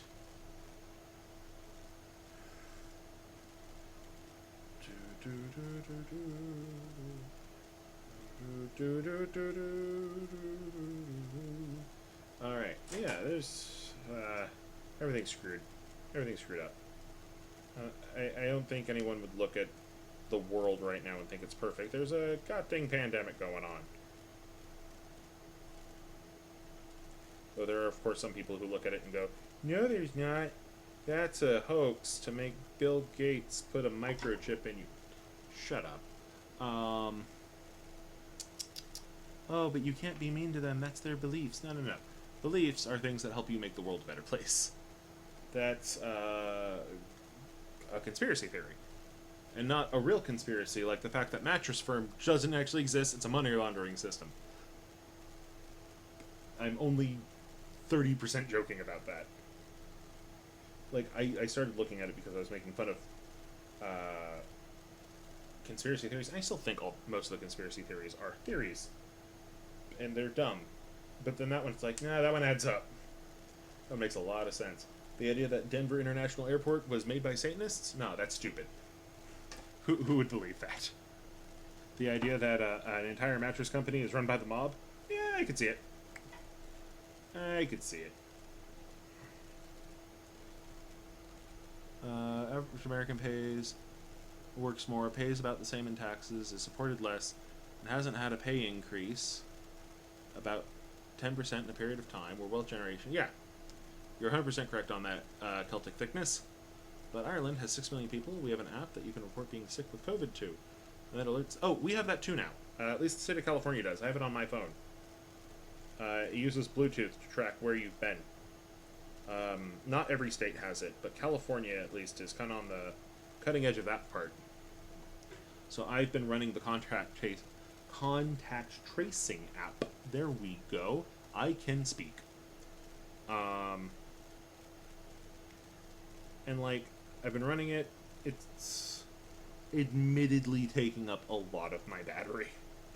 But I'm doing it because I want to make sure that if I get exposed, I know, so I can go get tested right away, and that I can tell other people that if I was exposed and then they were exposed to me, they might be exposed, and that's important to know. Okay, A20 and A18. There they are. Yeah, we're doing fists on this one. Fists, fists, fists. Yeah, okay, well, to be fair, Ireland has almost surpassed California as a technological hub, and definitely America in general. Little old Ireland is doing a great job for itself lately. Admittedly, some of that is Apple evading taxes, but like Ireland's technology scene has been getting much, much better from everything I'm understanding. Rivaling and in some places surpassing the Bay Area of California. Also, California is a very disparate place. It is larger than, I want to say, 3 or 4 European countries slammed together. It's bigger than the entirety of the British Isles. And I am in the, like, boony desert part, where there is jack shit. So the fact that we got that at all astonishes me. because this area has not even gotten a Taco Bell. Well, there is one, but it's like way far away. Alright. Arm. Head. He's starting to look good, lads. Starting to look good. Okay. And then we need to get B8 and B7. There we go.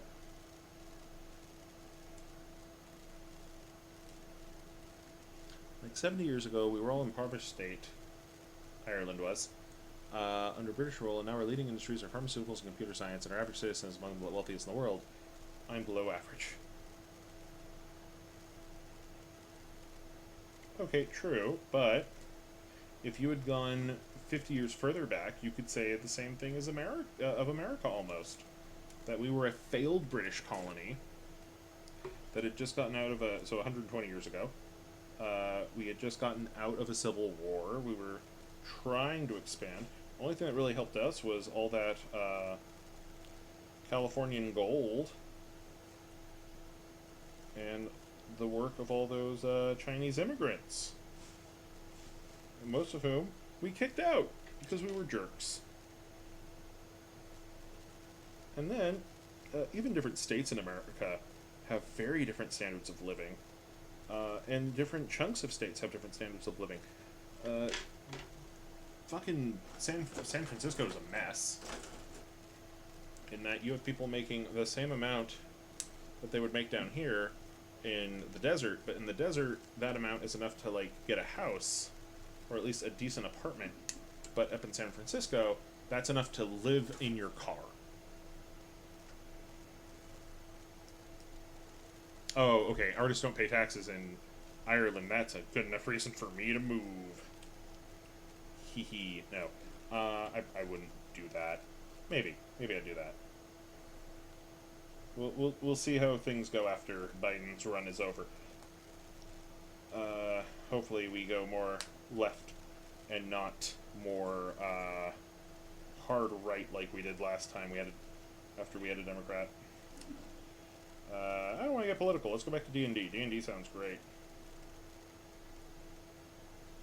Hey, you know what's fun? Those dungeons and the dragons they hang out in. Wait. You know, but ooh, we could put a dungeon and a dragon. That'd be fun. Look, I'm not going to judge on the no paying taxes thing, considering I've been to multiple how to not pay taxes seminars. And they're all fairly interesting, because they're all like, these are legal ways that millionaires use, and you can use them too. And it has saved my bacon a few times. Effectively, just because I'm doing this stream, these Gunpla models are tax deductible. Ha ha ha ha. That's true. That's how that works. They took away the rule on business lunches, sadly, which was a lifesaver for me for years, and they took it away. And I miss it. And I miss it so much. Okay, I need PC 1. Yeah, come in here. Like Jingtan, yeah. A dragon with a belly prison, or Jabu Jabu from the Zelda games. The big fish that's like the 3rd or 4th dungeon in the Ocarina. Let me see here. You have Deku Tree. Yeah, I guess he's the 3rd dungeon. You might have done a secret cave. Do you need my trash can? Yep. Okay. Here you go. Thank you. I appreciate you letting me continue streaming.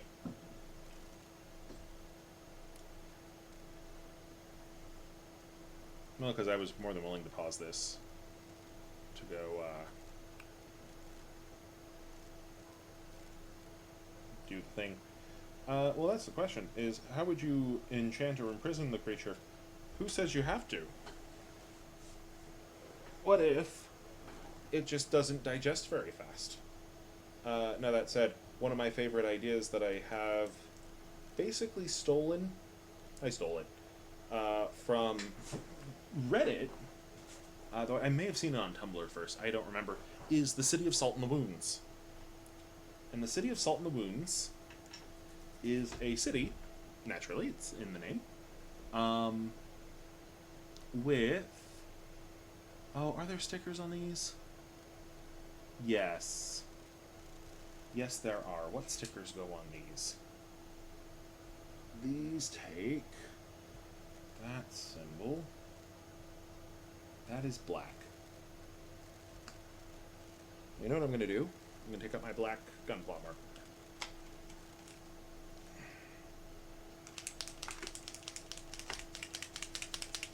There we go. In the city of Salt in the Wounds. Oh, this is metallic. Shit, that's not what I want. After my black marker. Oh, right. Did I lose my black marker? I may have lost the black marker. Let's see. Can I black marker this? No, because this is the wash. This is the wash marker. I lost my black Gunpla marker. I'm mad. I thought I had it, but no, that's my metallic. Oh well. Sticker time. Let's see. So we want... Which one?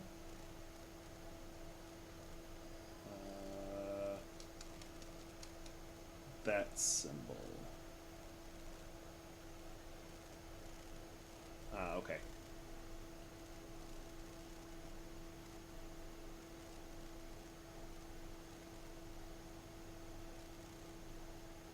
Anyway, City of Salt in the Wounds is a city that has been mining the Tarrasque for materials. They have it constantly knocked out in what is effectively a magical regeneration-induced coma, and they've been mining it for magical reagents, and that's how the city makes its wealth. And when there are earthquakes, that's it turning over in its coma, because it is asleep under the city about half a mile down. They were mining, they accidentally found it, and they surprisingly didn't wake it up, and instead they keep destroying it and doing enough damage to it constantly that it just stays asleep, because they're just hammering away. And, like, it's a great concept, if very grisly. Very, very grisly.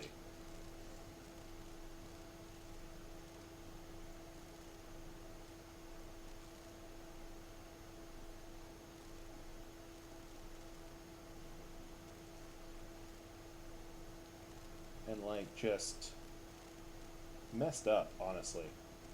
A very messed up concept. I love it. I stole it. I'm using it. Because you hear a city on top of the Tarrasque, and most people's brains will go to Alchemist Quarry from the Dingo Doodles videos. But then you give them this version, it's like, oh, that's edgier than I expected. Oh no. Oh, stripped flesh and iron ribs like prison bars? Maybe. I'm thinking on a much bigger scale of just a huge beast. Bigger than, like big enough it would be the size of two or three large galleons.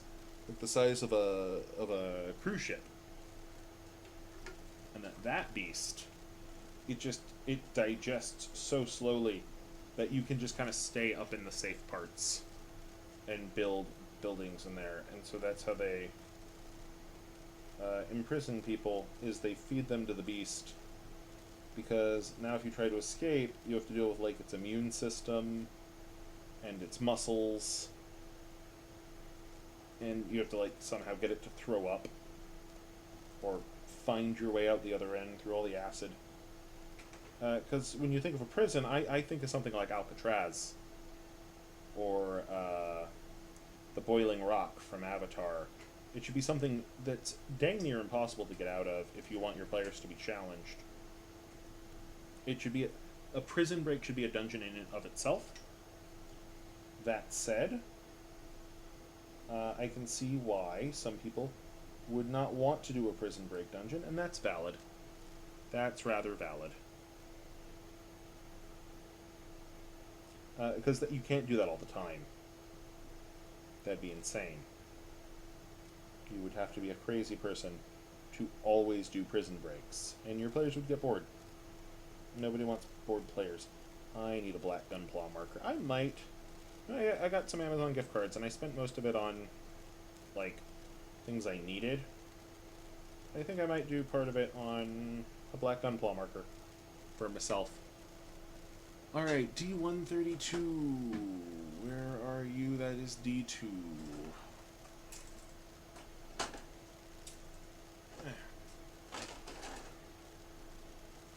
Thank you. If I could bother you. Ooh, it's cold. Huh, it wasn't out there that long. How is it this cold? I left it in the garage by accident. It still wasn't that long. What the shit? It is freezing outside. I mean, yeah, it is literally below freezing outside. Let's see here. Original story. Oh. Plants made the dead gods. Magic used an element mined from the bones. Floating sky islands. Yeah, I mean, that's always fun. That's really fun. Reminds me of Xenogears? No. Xenoblades. That's the one. It's like the Nintendo one. Not the PlayStation or PlayStation 2 one. Okay, 32. There we are. Because they have, like, one civilization is on a giant dead god, and the other one's on a different dead god. And, like, I know the Norse deity, or the Norse mythology was that the world was made of Ymir's body. And, yeah, Celtic myth, one of the lakes is formed by a god lifting the earth and throwing it. Yeah, that works. And it makes the gods feel more impressive when you do that in your fantasy world. It's part of the reason why fantasy works in the first place. Is that people want to be impressed. Where are you? What am I looking for? What number are you? 3. There's 3. Ha ha ha. Ha ha ha. There we go.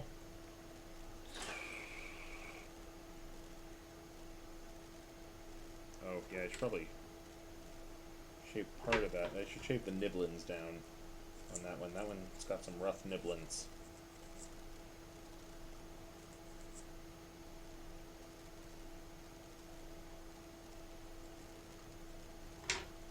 Ah. Let's see here. It's, oh, if you've been up all night at 7 a.m., no, go to bed. Go sleep. Yeah, oh. Okay. You know what, we almost got through this. I think we're going to finish building this guy off camera. I'll be posting pics to Twitter so people can see. But things are winding down here at the house. So I need to pack it in. It's been almost 4 hours. That's a good run. Thank you for joining me tonight. Thank you to all the new followers and all the bits. It's all appreciated. And we'll see you all later.